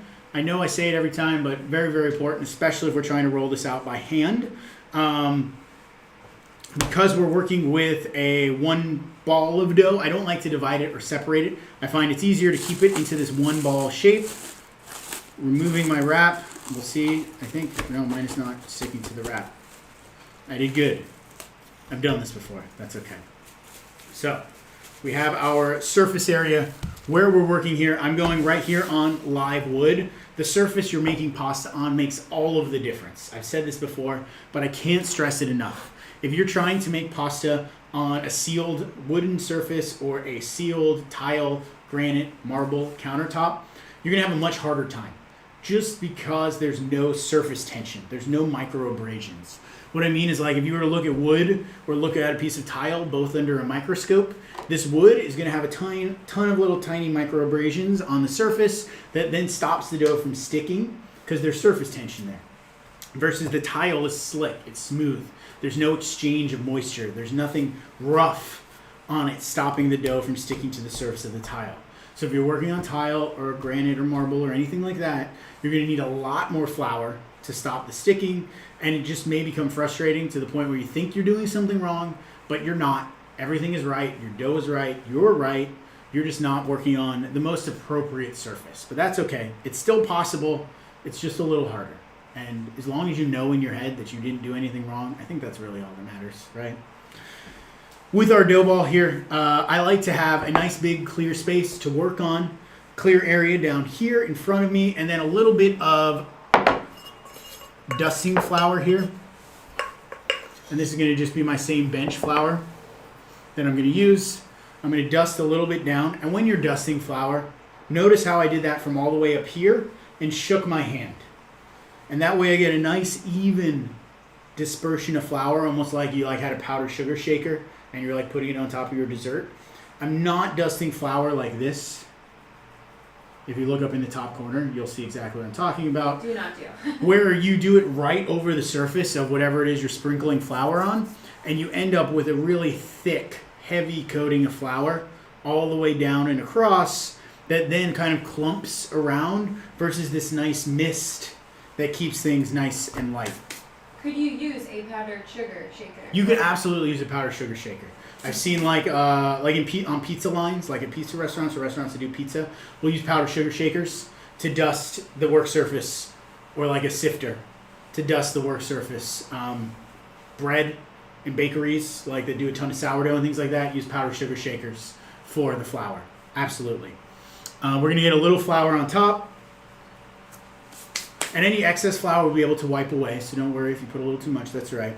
And we're going to start here with our circle. The idea here is to try to keep this in as much of a circle as possible. That's like the classic way of rolling out dough with the mozzarella, is to try to end up with a big perfect circle. In my head, that doesn't make complete sense because pasta shapes are mostly geometric, even noodles. And so if you have a circle, you're going to end up with the ends that are not the same length as the middle. So I almost sometimes try to go for a rectangle. So don't feel like you need to get a perfect circle for this to work. I just want everyone to know that there's more than one way to do something, right? Everybody up in Toronto does rectangles. He does rectangles too. He's on the same page as me. He's from Italy. And he's like, I don't understand why people try to roll a perfect circle, because raviolis and noodles come from square shapes. They don't come from circles. So you need squares. You get less trim and better yield by rolling a rectangle. Something to keep in mind. I know there's chefs out there that are like, look at my perfect circle. I don't know. Which is great. Which is fine. It's fine, okay? But for today? For today, we're doing this. I like to think of this almost like your little pizza ball. If you've ever made pizza, you got to start with the crust first, right? So I do this kind of process where I press the circle out, rotating all the way around. And let's switch views since we're going to be down here at the table. Rotating the dough, pressing and pulling, and kind of starting it with my hand all the way around. So now it's almost like I have this inverted top hat with a seam here, crust all the way around the edge, and then I'm going to come with my hand and just press out the center all the way around. And now this is where we come in with our rolling pin. So we have our rolling pin. I like to focus on, and a lot of people think of pizza dough like pie crust, or pasta dough like pie crust, when it's not. It shouldn't be. You want to focus on just the center and roll up towards the top, using weight from your body on the up and the weight of the rolling pin on the return. There's no this movement, because what you're doing is just pushing and stretching the dough in a very uneven and uncontrolled manner. Instead, if you start in the center, push up and let the pin roll backwards, and then you give the dough a small turn. Then starting in the center, you push up, let the pin come backwards, then you give the dough a small turn. And we're just going in that same clockwise motion all the way around to slowly stretch the dough from the center outwards.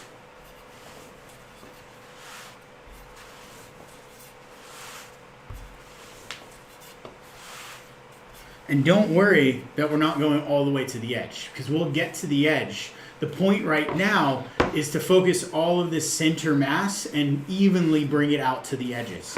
And that's why we're always starting here in the middle, and we're pressing up to the edge and then turning, and starting in the middle and bringing it up to the edge and then turning.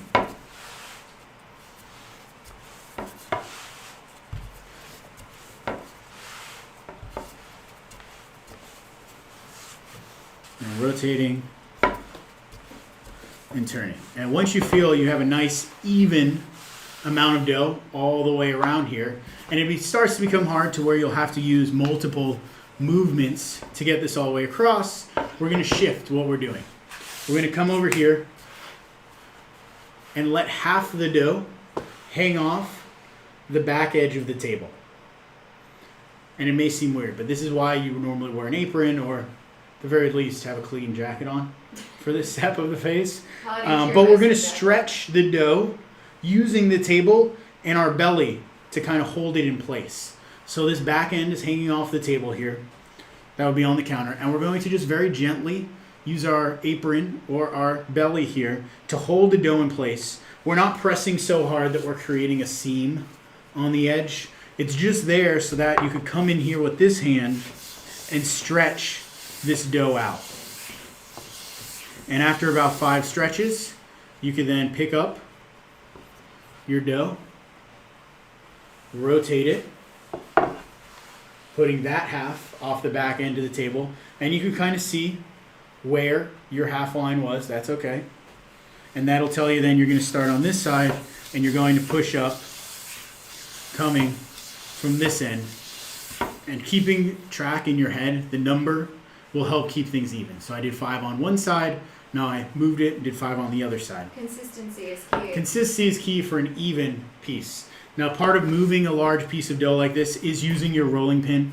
Rather than trying to pick it up with my hands at this point, I'm able to fold it back over my rolling pin, and I'm able to pick up my dough on my rolling pin like this, and my rolling pin is able to hold all of my dough, and I can move and manipulate it all the way around without it getting messed up or stretched or putting finger holes or anything in it like that. So I have my piece of dough that's slowly turning into a rectangle here. Now we'll do the same thing in this direction with half hanging off the edge.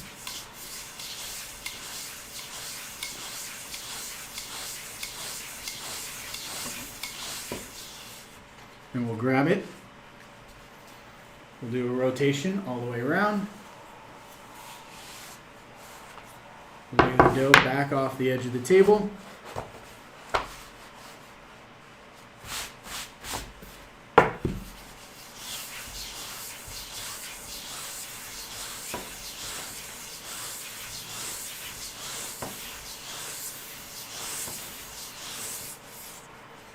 And then grab it, and then we can come back to the center and take a look at our dough here. So 2 things we're looking for here. You can tell by looking at dough what's even and what's thick and what's thin. And that's by using our eyes and kind of just looking at it. You could always pick it up and kind of put your hands underneath it and roll your hands under here and see, are there thick areas, are there thin areas? Are things pretty much even at this point? Do I need to focus anywhere in particular to work on bringing the dough out further? Or am I in a very good spot where things are still looking nice and even? If you feel like you're in a good spot, that's great. We're just going to continue this process, focusing on one half of the dough in each direction. And you could even break up the dough into quadrants. So we're working on one quadrant, we're working on another quadrant, working on another, rotating the dough to keep things nice and even, hanging it off the edge of the table. Now, one of the techniques I was just using that I want to kind of go over up close and personal, and it's really only can be done with a big rolling pin. It's very hard to do with a little rolling pin. So if you're doing a little one, obviously you're just rolling to get the dough rolled out. If you have a big rolling pin, the advantage of using a big one is this hand motion. And it's best to think of it like a figure 8. So you're cupping the rolling pin using this inner part of your hand right here, right on kind of where your thumb and your palm connect, and you're cupping the pin and you're pressing up, bringing your hands together, out, and you're almost making like a figure 8 with your hands, sliding it on the pin. And you're putting pressure on the up with your body and your arms, and then releasing that pressure using just the weight of the pin on the back. And it becomes a movement and a motion that allows you to really manipulate and move the pin in an efficient manner that doesn't tire out your arms, and it creates nice even pressure all the way across the entire piece of dough. What happens if my dough is shrinking back? If your dough is shrinking back, it did not rest long enough. That's the gluten pulling back on itself. Or your dough is cold and the dough is stretching and pulling back. You need to wrap it up and just let it rest. Come back to it. Even maybe 20 more minutes might be all it needs. Yeah. But if your dough is still pulling back, it's because you developed so much gluten during the kneading, which is awesome. That means you did a good job developing gluten. But that gluten is still so tense to the point where it's not letting you stretch. It's just pulling back. And then that way you're not able to actually stretch the dough out. At that same token, this will just continue to move and slide around the table if I'm not forcing it into a stretchy motion by using the edge of the table. This edge of the table move is actually pretty crucial to being able to stretch this dough out, because if I were to just try to do this on the table, I'm going to end up just moving my dough across the table, and it's just going to slowly slide up the table and nothing's going to happen. So maybe that's what's happening to you. Maybe it's not actually pulling back, and maybe you're trying to do this and the dough is just moving with you across the table, and you need to use your body to help stretch the dough out in place. And how thin should it be? So how thin the dough should be, I don't want to say it's a controversial topic, because it shouldn't be controversial, but it's definitely like a personal preference sort of topic. Like, there are people that say you should be able to read a newspaper through it. I think that's way too thin.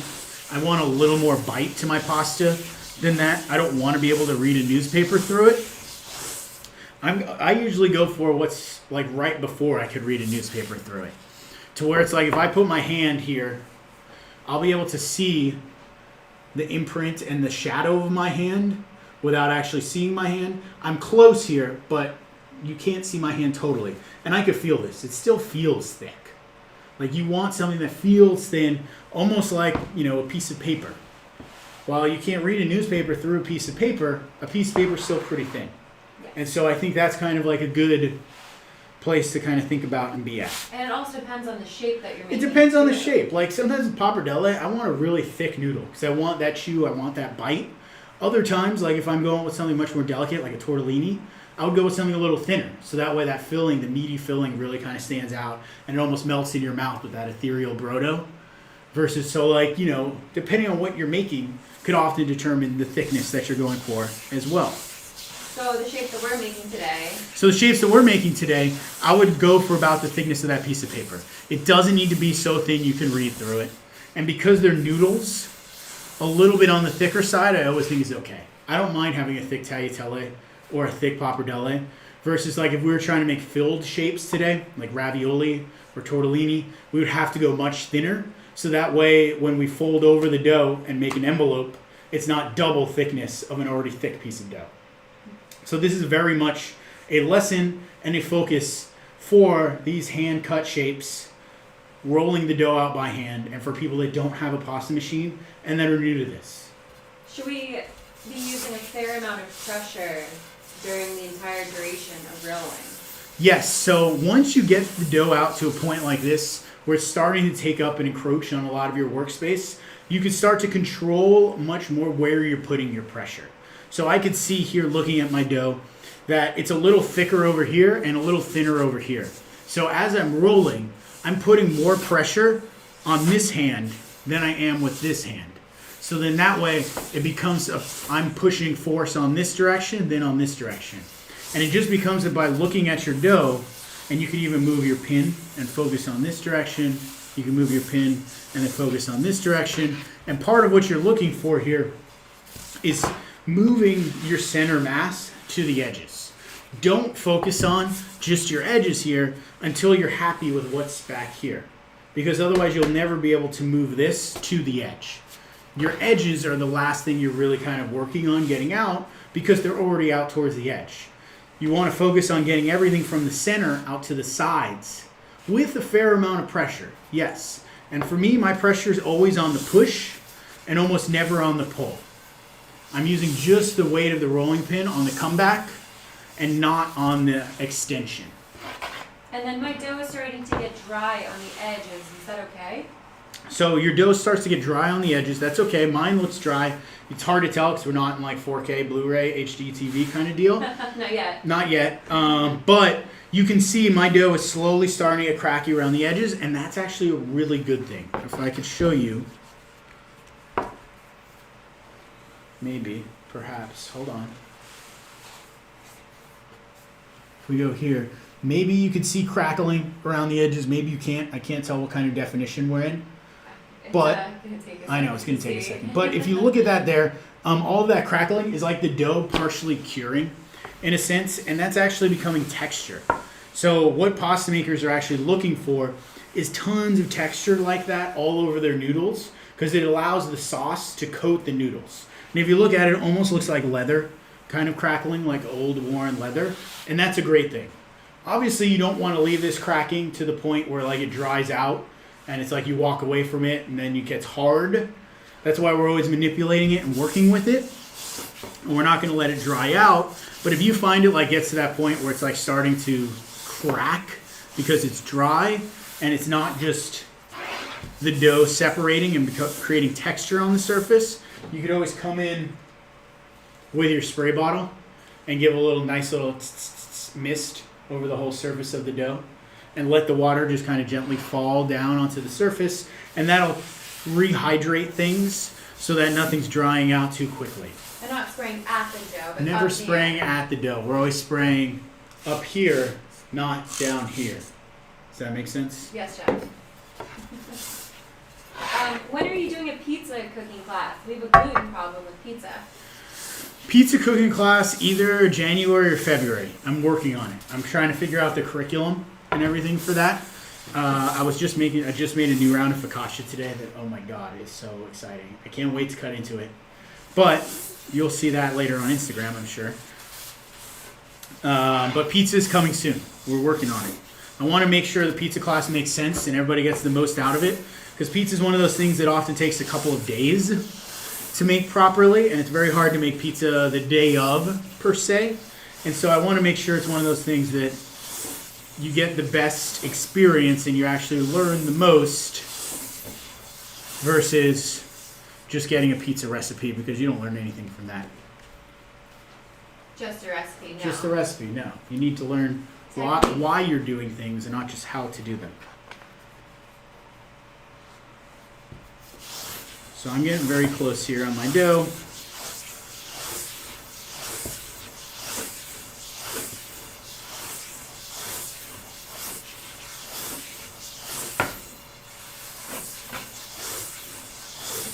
Sounds of dough making. So great. Is that considered ASMR? I think it is. I think so, until I start talking, then it's not ASMR. I think it has to be just sounds. I don't think people want to hear me for ASMR. Someone said we are on the East Coast and hungry. Let's cut this. What time are we at? 3:40? Okay, we're at an hour 40 minutes. We're coming up on it. Chill out. You already have your dough rolled out? You can teach the class next time. No, I'm just kidding. All right, so take a look here. We have our dough. Oh yeah, we could almost see through it. Light comes through. If I put my hand right up into it, you can see my hand. Now you can see my skin and the shadow of my hand through there. I like that thickness. I'm gonna lay this out right onto the table, and we're ready to work in different shapes. I'm gonna get this side a little wider, just because I can see my edges are a little thick, and that's okay. And that's part of doing this, is making these last little adjustments as we bring our dough together. Perfect. And then if you have any extra flour that may be on your dough, don't be afraid to kind of dust that off and brush that off. But otherwise, now you have your big sfoglia. What is a sfoglia? Sfoglia is a sheet of pasta dough. And this is our big sfoglia, right?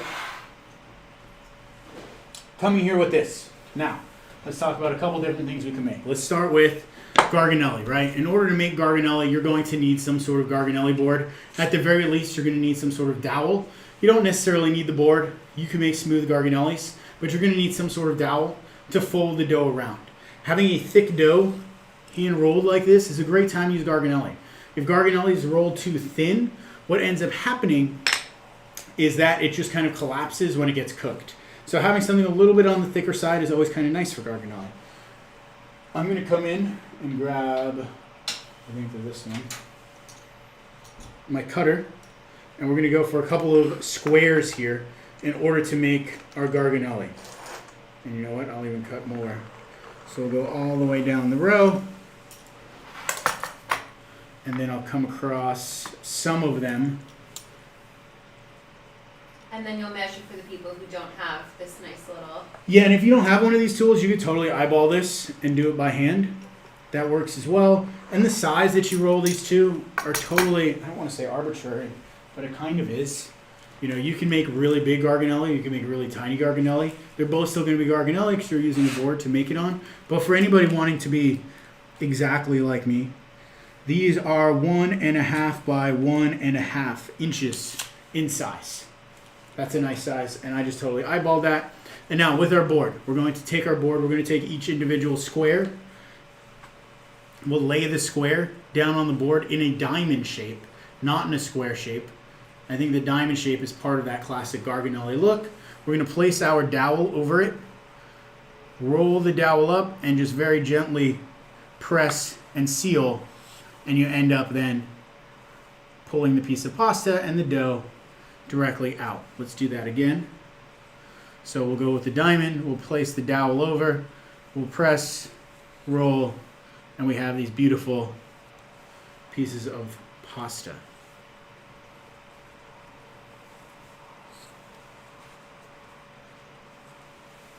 Any questions? No Yet. questions so far. Nothing yet. How's Nothing everybody's yet. dough? How's everybody's dough rolling going? Is anybody freaking out, or do we all feel pretty good about that? It really takes practice. It really is just practice, and let me tell you, it's something. The only reason I learned is, you know, while I was working at Quince, I was on the pasta station. Michael Tusk had just come back from Italy, and he had spent a week making pasta with the women in the pasta laboratories in Bologna. And he wanted to put tortellini on the menu and do it exactly like they did there, using no machines, all by hand, fatto a mano. And part of that process was making the dough by hand, kneading the dough by hand, no machines, and then it had to get rolled out into sfoglias by hand, like this. And tortellinis, each individual little tortellini, then you would cut, you'd put the piece of filling in there, and then you would fold it and make tortellinis. It was about 18 pieces of tortellini per order, and we did about 80 to 100 covers a night, or people a night, and everybody got tortellini. So you could imagine how many tortellinis I was responsible for making every single day. It was a lot. And so all I did for about 6 months straight was come into work, get my pasta board, go out to the dining room, have my dough balls, roll out sfoglias, and make tortellini. And I would just settle into making pasta. And I think it was like during that process, I really fell in love with the art and the craft of making pasta, and that process of repetition, and just like finding kind of like that Zen center place in your head as you're doing something over and over and over and over again, that I fell in love with it. It didn't make me go crazy, but I can imagine now saying it out loud how that could drive someone else crazy. But I'm grateful for that opportunity that then kind of crafted, I guess, where I went with the rest of my career. Someone said, I'm definitely running out of real estate on my cutting board. Do you recommend? If you're running out of real estate on your cutting board, you're kind of in a tough spot. You could try cutting your dough sheet sfoglia in half and just using half of it and then cutting it out. But it's one of those things where I don't know what you can do. Fold off, use the overhang, and that way you're only working with half the dough at once. And you can continue to leave more hanging off and only use some hanging up here. And I think you'll be in an okay place. Can you show slowly how to roll the garganelli again, please? Yes. I was just going to move on. Let's do a couple more for everyone. All right. So garganelli goes down on our board in a diamond shape. we're going to place our stowel right at the end closest to me, bring up the tip, fold it over, and once you're rolled over, that's when I start to apply pressure. So that way I'm pressing and creating a seal, and I'm not just pressing arbitrarily all the way around. Otherwise it tends to slide or it tends to somehow get stuck, and we don't want that. So we're pressing on the finish, and that creates a nice even seal and an even thickness all the way around. Another option with these little squares is a fun shape called sopressini, which is to me what they would make when they would cut all these squares for tortellini and then run out of tortellini filling. And you make it and form it almost exactly like a tortellini. You go end to end, pinch at the top, and just seal at the very top like that. And then using your thumb, you press up and seal at the bottom. And you end up then with this little belly button type shape. We'll do it again. Up corner to corner, press at the top to seal, come in the bottom, press, and seal. My pasta isn't staying rolled. Whoever just asked that needs to be more specific. I can't help with that. Amanda, if you could be more specific. Amanda, I need to know what you mean by that. Your pasta is not staying rolled. Where is it going? And then here's another question. If your sfoglia starts to fold over like a little wave around the edges, how would one fix that? I know exactly what you're talking about. It's like kind of crimping as you're trying to roll it. There's nothing you can do to fix it. It just has to do with technique and doing it over and over and over again and like finding that right bit of pressure. All you can really do at that point is to re-roll over those crimps and try to press them out to the end. And you kind of like create then the crimp that you had, kind of then you press and try to pretend it's not there anymore. You're not. It just has to do with the amount of pressure you're putting on the dough as you're pressing out. That's just something that comes from experience. Chef, what do you think about someone like Evan Funky who says rolling by hand is the only way to do it as opposed to using a kitchen roller, for example? I think that's silly. One, for starters, he has a pasta machine in his pasta room right next to where he rolls out dough by hand, so he definitely uses a pasta sheeter. He even has his little sticker that says #FuckYourPastaMachine on it. Sorry if there are kids watching. I apologize. So he uses a pasta machine sometimes. He just maybe doesn't post about it on social media. But to me, and I think Leo up at Baldassare in Toronto did a really awesome story once and maybe saved it in his highlights somewhere. But he was in that same like kind of headspace as me that was like, is there really something to only rolling by hand versus using a machine? And Leo does pasta like no one else on a large scale and did a whole story of rolling a sheet with the sfoglia and rolling a sheet with the machine and took close-up photos of everything and had people like judge side by side which one was the machine, which one was the sfoglia, or which one was by hand. Made a bunch of tortellini, some by hand, some from the machine rolled one. Cooked them all, and allowed everybody to try and taste and look at them side by side.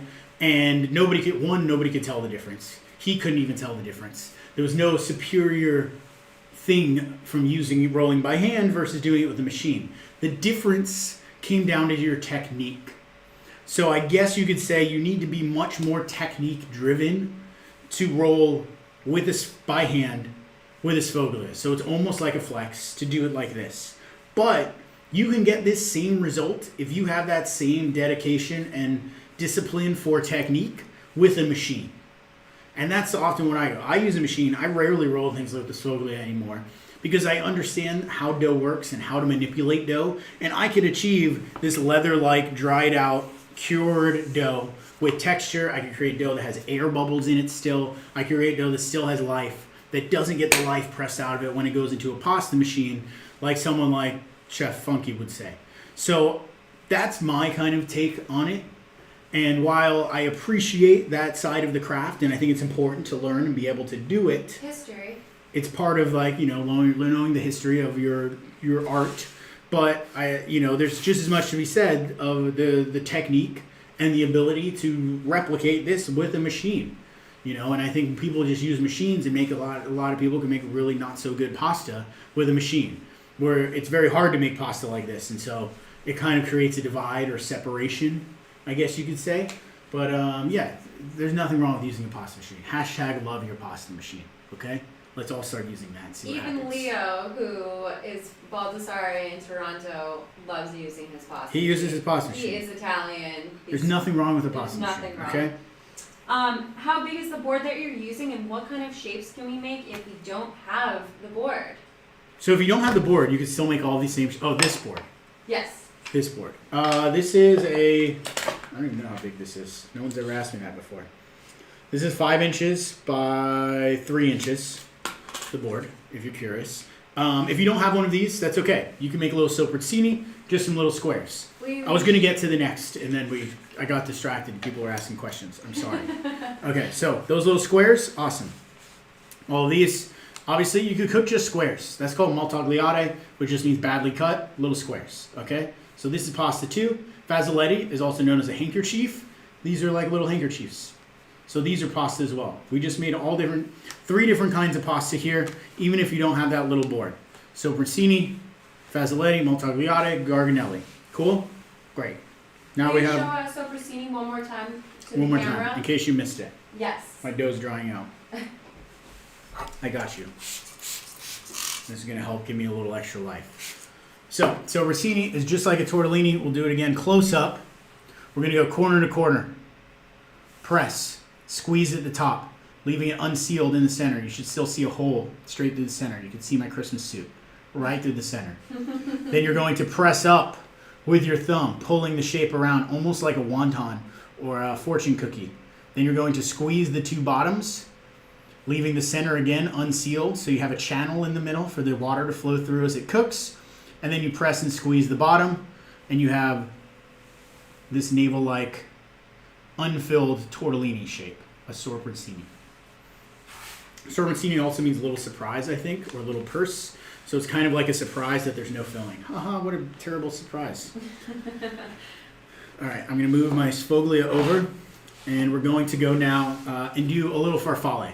What a farfalle, the cutest little bow ties or butterflies you'll ever see.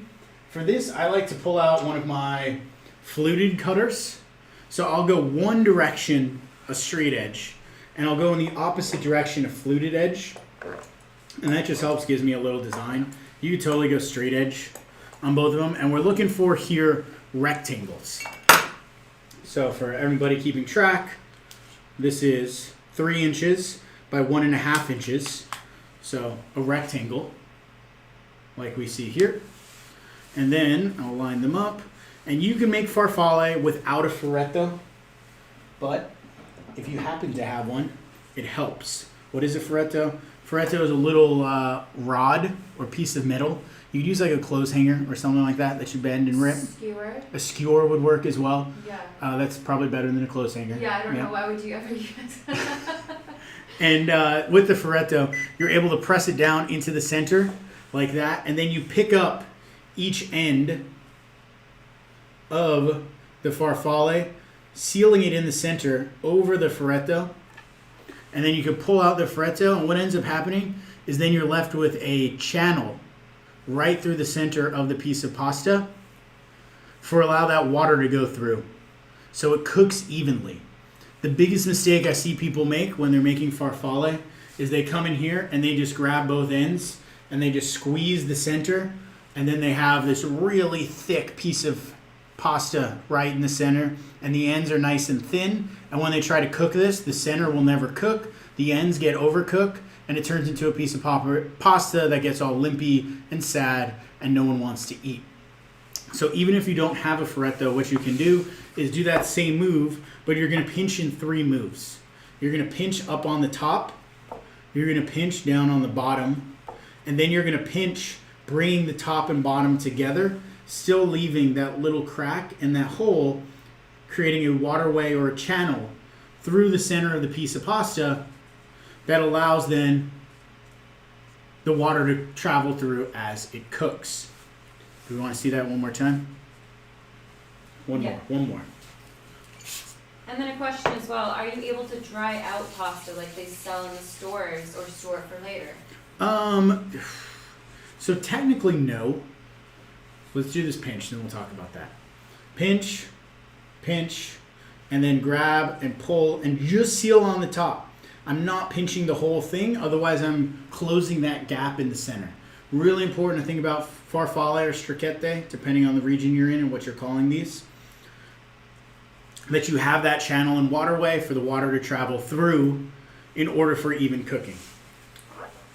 Someone was asking about drying out pasta, and the pasta you buy that's dried is totally different in the sense that it's done on an industrial scale, and when you're drying pasta, it needs to be dried very slowly over a specific period of time at a very specific temperature, monitoring the humidity in the room and how much moisture is being lost in the dough during that time.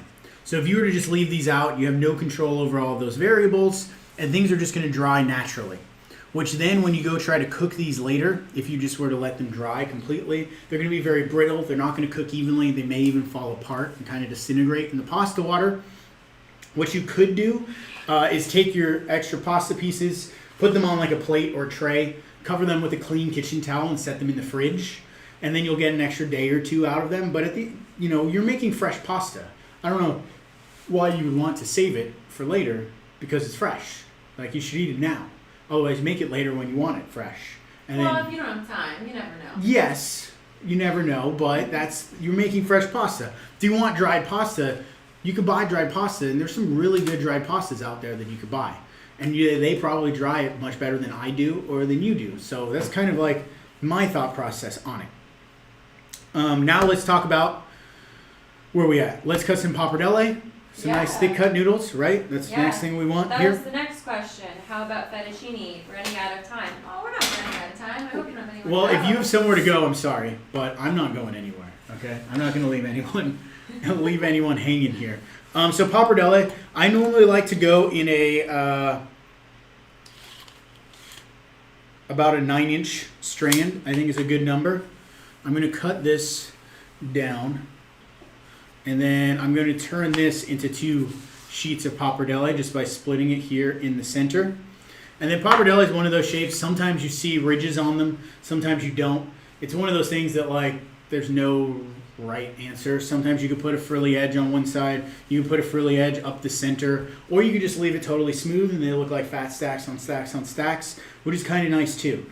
It's totally up to you. I usually like to clean off the edges so that way I don't have these uneven bits, but that's just me. You don't have to do that. And then whenever cutting noodles, I always like to dust with semolina flour. Semolina, I always find, is a little more coarse and helps to stop noodles from sticking. And you end up then with something that, won't clump together when you try to store it or leave it out. And part of this curing process, we've left this dough sitting on the counter. Now this is already not sticky. I know it's not going to stick to itself. It's not going to stick in the fridge. It's not going to stick till we wait to go use it later. We're going to lay these on top of each other. Let's run down one edge with our fluted cutter just to give ourselves a nice cute little design. And then we're going to fold our pappardelle. I usually go into a tri-fold when I'm doing pappardelle because I can't get a much longer fold. You want to see that again up close? I don't want to leave anyone behind. So pappardelle, dusted here, fluted cut across the top just for design. A little bit of flair. If you want to add a little flair, that's great. If not, no worries. Then we do a little tri-fold. We do a little tri-fold. Now we can come across and just cut this into long, thick noodles. And I am aiming for about 1.5 inches is a nice thickness that I like for pappardelle. But once again, totally up to you. And then with our folds, then we can unfold. And now we have these beautiful, thick pappardelle noodles that are going to be perfect complement to our meatballs. And last but not least, let's cut a little fettuccine, tagliatelle, something like that. Tagliatelle or fettuccine. Same thing, just different names, different thicknesses. Tagliatelle is often very specifically only a certain thickness, where fettuccine is a little thicker, I think, than tagliatelle. There's also fettuccine, which is like an even thicker fettuccine. But, you know, at the end of the day, you're cutting noodles, right? Yes. Question. And then when would you and when wouldn't you cover your sfoglia with plastic wrap while shaping? Does that matter? I would cover my sfoglia with plastic wrap if I was making filled pasta. Because you don't want the dough to totally seal and cure on the exterior. If I was making raviolis or tortellinis or something like that, if I had all tortellinis out here, I would probably cover half of it with plastic wrap. So that way as I'm filling and making tortellinis over here, this isn't drying. But all of these are not filled shapes. And noodles specifically like this actually work much better. And you're going to have a better final product. You're going to have a nice kind of exterior texture on it if you allow it to dry slightly while we're talking or while you're working or while you're checking on your tomato sauce, whatever it is. So you have some options. But yes, if I'm doing a filled shape, that's when I would do plastic wrap. Yes. And then what's the fastest shape to make? That's, I mean... Depends how fast you are. Yeah, it depends how fast you are. I mean, you saw how fast I cut a bunch of these. Garganelli can be pretty fast. If you want, Maltagliate is probably the fastest because there's no right answer. You're just making badly cut pieces of pasta. So as quick as you could cut pieces of pasta, that's how quick you can make Maltagliate. Or if you can make farfalle super quick, that's your fastest Yeah, or shape. if you can make that really fast, then that's your fastest shape. And then we have a question about the basil. What do you do with the basil for the gravy? When do we add it? Oh my goodness, someone's jumping ahead. So the basil we're going to add right as we bring everything together and we cook it. Don't worry, you didn't miss a step. You didn't miss the basil. Okay. I like to add the basil fresh right at the end so that it's nice and bright and herbaceous and you get that basil-y flavor right in the end as everything's brought together versus putting it in early and letting it cook down and turn to nothing. So we're going to go really long pieces of tagliatelle. I'm just ditching this kind of rough off edge. These are more Maltagliate. We're going to add over here. Look at that. Badly cut. Oh yeah, that's definitely the fastest. So fast. And then here we have our long piece. I like long tagliatelle. I'm not going to split it in half like I did for the pappardelle, but I am still going to dust it with a tiny bit of semolina because that semolina does help things not stick. And then I'm going to find that center point. We can give ourselves the actual center point by going end to end and creating a line right here in the center, and that's going to tell us where the center is. And then each end, I'm going to fold to its own center. So think of this as a quadrant and this as a quadrant, okay? Follow along with me here. We're going to fold this to its own center and then that over itself to the center. Then we're going to take the top, fold that to its center, and then fold that over to the center. Does that make sense? I think we're following. I always give a little more dusting on top. And I don't own one of those pasta cutter sheeter attachments because I cut all my noodles by hand. I always think it's easy. We just did it. And then you don't need an extra piece of equipment. And then we're going to come in here and we're just going to cut. Tagliatelle should be 3/16 of an inch. They take tagliatelle so seriously. In Bologna, the Chamber of Commerce has a gold casted tagliatelle, which shows you the exact length that tagliatelle is supposed to be officially, which is kind of exciting, cool.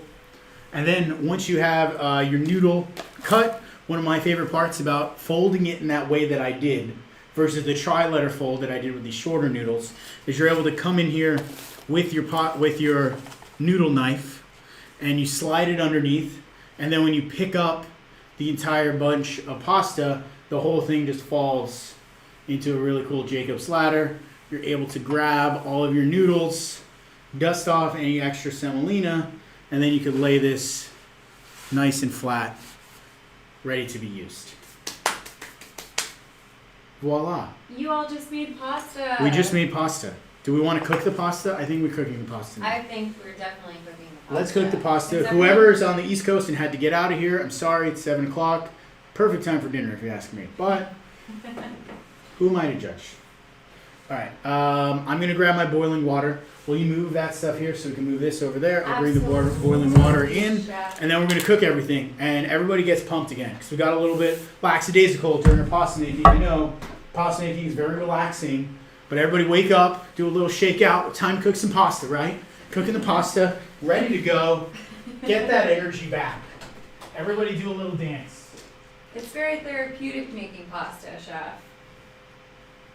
I hope everyone is excited as I am to cook this pasta, or for your significant other to cook this pasta for you, in my case. Alright. We're going to move our sauce just because I only have one pan. That's okay. So, pasta water on. So, if you have two If you have two burners, you're in a much better position than I am. yes, do not take your You can leave your meatballs on the side. You're totally fine. Leave them on the heat. That's good. We're turning our pan up here. We're about to get our water boiling. As our water comes to a boil, we have one other pan over here. I like to use a saute pan and bring everything together. This may seem crazy. You have all of your meatballs and sauce over there. You have your pasta water here. What do I need one more pan for? Well, let me tell you. In Italy, pasta is thought of the marriage of the noodles and the sauce. It's not pasta plus sauce. It's noodles plus sauce equals pasta. The marriage of the two together. And I think that's important to think about because this step is easily overlooked and it's the most important to making really, really good pasta. It's dragging the noodles through this sauce in a step affectionately known as straccianate, which means to drag through. So that's what I have this pan here for. I have my meatballs in the red sauce. If you have your basil now, tear up all of your basil, throw it into that pan with the, mine's over there, it's okay. Tear up your basil, throw it into the pan with your meatballs. I know you can't see me do it, but do it. Throw all of your basil into the pan with the meatballs torn up. All that residual heat is going to melt the basil down and it's going to get so fragrant and fresh and delicious. Oh, I love it. And then we're going to focus on everything we have done here, right? So how high is your pasta? My pasta pot is on high because I want boiling, okay? We're on high. And now we're going to talk about salting pasta water. If you know me, you know where I'm about to get on the soapbox right now. But if you're new here, get ready for this. Pasta water should not be as salty as the sea. I said it. There I said it. Because seawater is just way too salty. It doesn't taste good. As a point of reference, seawater is about 3% salinity by volume, where pasta water at the most should be maybe 1%. You could probably even go 0.5% salinity. And that's a huge difference when you're talking salt content. So instead of thinking of your pasta water should be salty like the sea, which quite frankly is kind of gross, instead think of it, you want it to be flavorful. You want a rich, intense soup, a stock, something you want to eat by the spoonful, not something that you get hit in the wave when you're at the beach and you get hit in the face with the wave and then it ruins your day. Flavorful pasta water, that's what we want. Instead, I'm going to add my salt to get a nice flavorful pasta water. And then I'm going to drop in my noodles. What should I cook? Should I cook the pappardelle? Yes, chef, for sure. We're going to cook the pappardelle. All the pappardelle right into the water. It's about to boil. I know it's not boiling. Don't call me out on it. It's about to boil. We're there. Noodles. Pappardelle is one of those noodles you do want to slowly drop down into the water because sometimes they don't cook or they'll stick together if you just drop them in and forget about them. And obviously we don't want that, so pay attention to your noodles as you put them into the water. And then I'm going to come over here with my spoon. Here's my big spoon. Is it over there? No, chef, it's not over here. Do you need this? Yes, there it is. Thank you. Perfect. So this is going to be for pulling my noodles out of the water. And then I'm going to grab a couple meatballs here. Some of this red sauce. Oh my, oh my. Show a little close up of how much you're kind of putting in your little pan there. We could do that. Only because Bella wants to see. I would like to see, chef. Don't forget to stir your red sauce before you start grabbing or ladling out of it. The reason being is because your sauce is separated at this point. You have all that oil at the top of your pot. Don't forget to give it a nice stir. So just things are equally dispersed. You're not going to be able to emulsify the oil into that tomato sauce. That's what this starchy pasta water, that's what this straccianate step is going to be. It's emulsifying everything together, combining that broken tomato sauce with all of our noodles, creating that happy marriage that is known as pasta. Let me move all of this stuff out of the way. Will you give a little close-up? I think people are confused because you're off camera. I grabbed my meatballs and some sauce here on the side, because my pot's right over there, into a separate saute pan, because we're going to combine the noodles and the sauce together as one. There's no magic or trickery here, guys. We're doing this all in real time. Imagine that there's another burner right Yeah, there. pretend that's where my other burner is, because that's where the pot is. If you want me to put it right here so we can all see. Ta-da! I pulled my meatballs out of there with some sauce using the spoon to make a pan, Just a little bit. because I'm only cooking one portion of noodles. So I don't need all of this meatballs. And remember, we just talked about stracciatella, the marriage of the noodles and the sauce. Don't make me think I'm crazy. I just talked about this.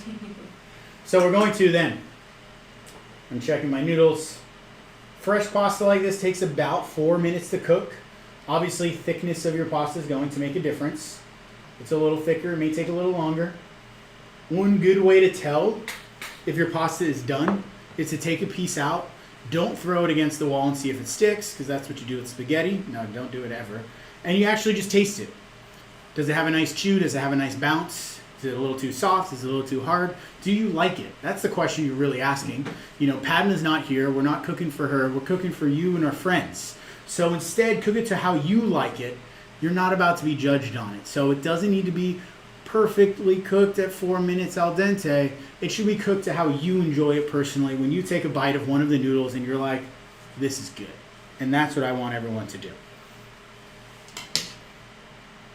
So my noodles, you could, I see all these little air bubbles and exterior kind of surface coming to the top of each noodle. Oh man, I'm excited. Are you excited? I'm very excited. I'm just going to give this another minute or two. Then we're going to bring everything together. I'm going to grab some of that pasta water all into this pot together as one. We're going to return this to the heat. Give it a nice little simmer. Emulsify everything together. Reduce some of that water. Get all of the starches to combine with the tomato. The noodles will get coated in the sauce. And then we'll have our plate of pasta. With meatballs. With meatballs, mozzarella stuffed meatballs. Don't forget about those. We made meatballs today too, everyone. What a great day. Sundays are for pasta. Sundays are always for pasta. This is the last pasta Sunday of the year, and you all are here for it. Yes, thank you all. Right? All right. Wow. What a long Pappardelle is time. coming out. One noodle at a time, because I'm using a skimmer versus tongs, but that's okay. Just patience, patience, patience. You'll get everything. Should garganelli, farfalle, and not flat shapes be dried out for a bit to hold its shape, or they always fall semi-flat-ish? So they're always going to fall semi-flat-ish. The thing with the farfalle is if they're cooked properly and they're made properly, where you have that water channel through the center that we talked about, they're going to cook much more evenly, in which case then they're not going to fall flat because the center is going to cook the same rate as the edges. Garganelli is kind of the same thing. If you pressed it properly to the point where it's all even thickness and it's not thicker in the area where the pieces overlapped, then garganelli is going to cook more evenly. And the trick with garganelli and farfalle, or any shape for that matter, is finding that right thickness that allows you to cook it evenly through before the shape collapses. If you roll it too thin and you cook it, it's going to cook very fast, and you may end up with a very droopy or sad garganelli or farfalle. Or if you roll it too thick, you may have to cook it too long. But most times you're able to get it to the point where they still hold their shapes, they still look nice and beautiful, and they don't fall and collapse and turn into a sad little piece of pasta. It's all about using the right technique during the forming of each piece of pasta to make sure you get it to where it's perfect. So now this, like I said, we're putting this back over the heat, bringing some heat to this thing, emulsifying all of our noodles and our sauce, tossing it all together. I got my meatballs in there as well. Don't be shy, a little bit of pasta water helps emulsify in everything. That's why we don't want our pasta water salty as the sea. Mistake number one is pasta water salty like the sea. Then you can't use that golden pasta water to bring everything together.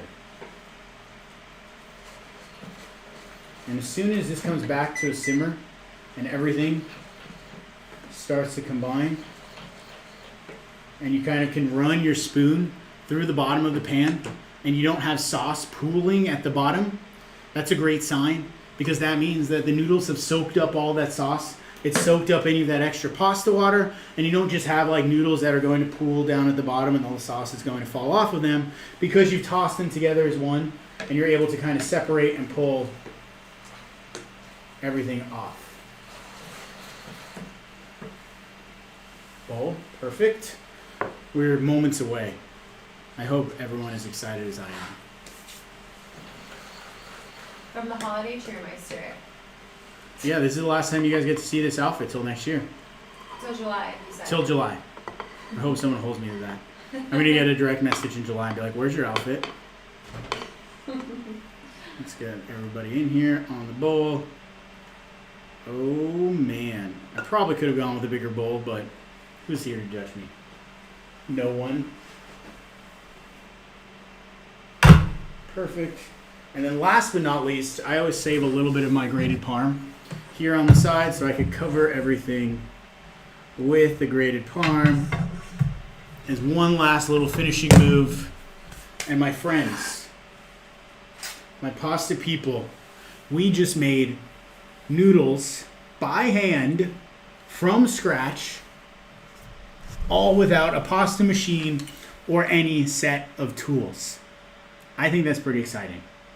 I don't know about you. Pat yourself on the back. I'm Great proud job, of everybody everyone. for diving in here and giving it a try. I'm going to get in here and go with a bite.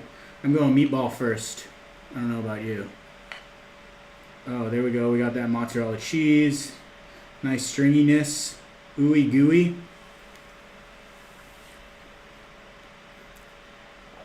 Super tender. So soft. Fall apart deliciousness. And oh man, that is good. The tomato sauce actually like lets the tomato shine, because you get like, you're not eating onion and garlic. One of my favorite things. Shout out to Mom for coming up with that technique and recipe. Then of course we have our noodles. These nice thick cut pappardelle. Do a little noodle twirl around the spoon or around the fork. This could get dangerous. Could get real dangerous real quick. I know, right? Let's see if I can do it. Uh-oh.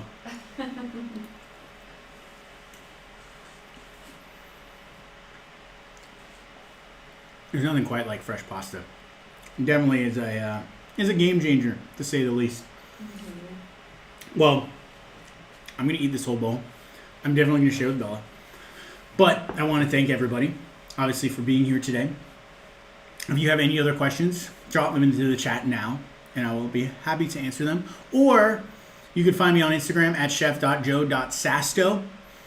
Use the taco emoji. If you're not familiar with the taco emoji, put the taco emoji at the beginning of your message, and then I'll get to see that first and foremost in my direct messages. And that's like our little secret code word that says essentially that we're best friends now at this point.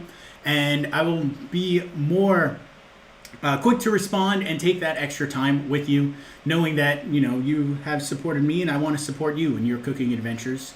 And no matter what they may be, even if they are not pasta related, I'm always happy to talk about food.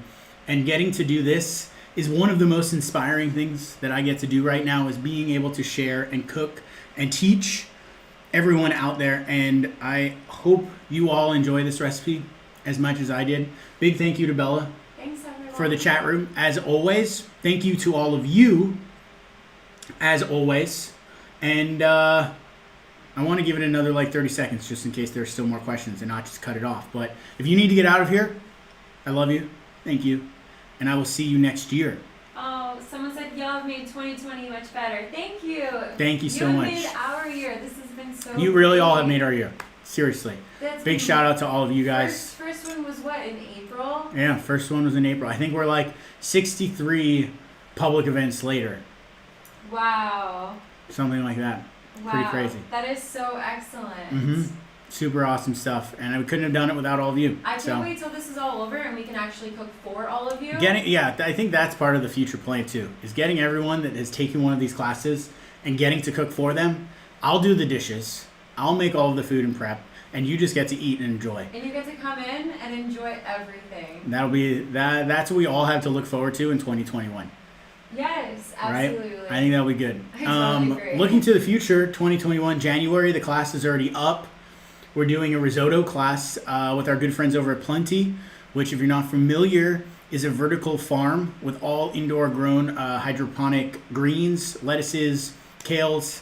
Really, really awesome, incredible stuff. And we're doing a green risotto 101, what to do with leftover risotto, turning into arancini.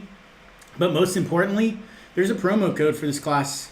Use promo code PLENTY, 10% off, and a coupon to try Plenty that goes into the recipe. What more can you want? We also have holiday gift cards, only through the end of the month. So if you still want to give the gift of pasta, you can find them at joesasto.com/shop. Don't forget. And I think that's the last shout out we have. Yes. And then how should we share pictures if we want to share pictures? Instagram. Tag me on Instagram if you want to share pictures. Get on that social media train at chef.joe.sasto. We want to see what you all made. And Gnocchi, the cat, has just woke up from his nap. Actually asked for a gnocchi. Does someone want to see Gnocchi? Yes. He literally just came in here. Come here, Yeah. Gnocchi. Oh, he hates Come me. here, baby. He doesn't like my jacket. He It's a little doesn't like too. the It's a little jacket. too loud for him. Come here, baby. Anyway, we tried. Oh, I hope you can skirt them.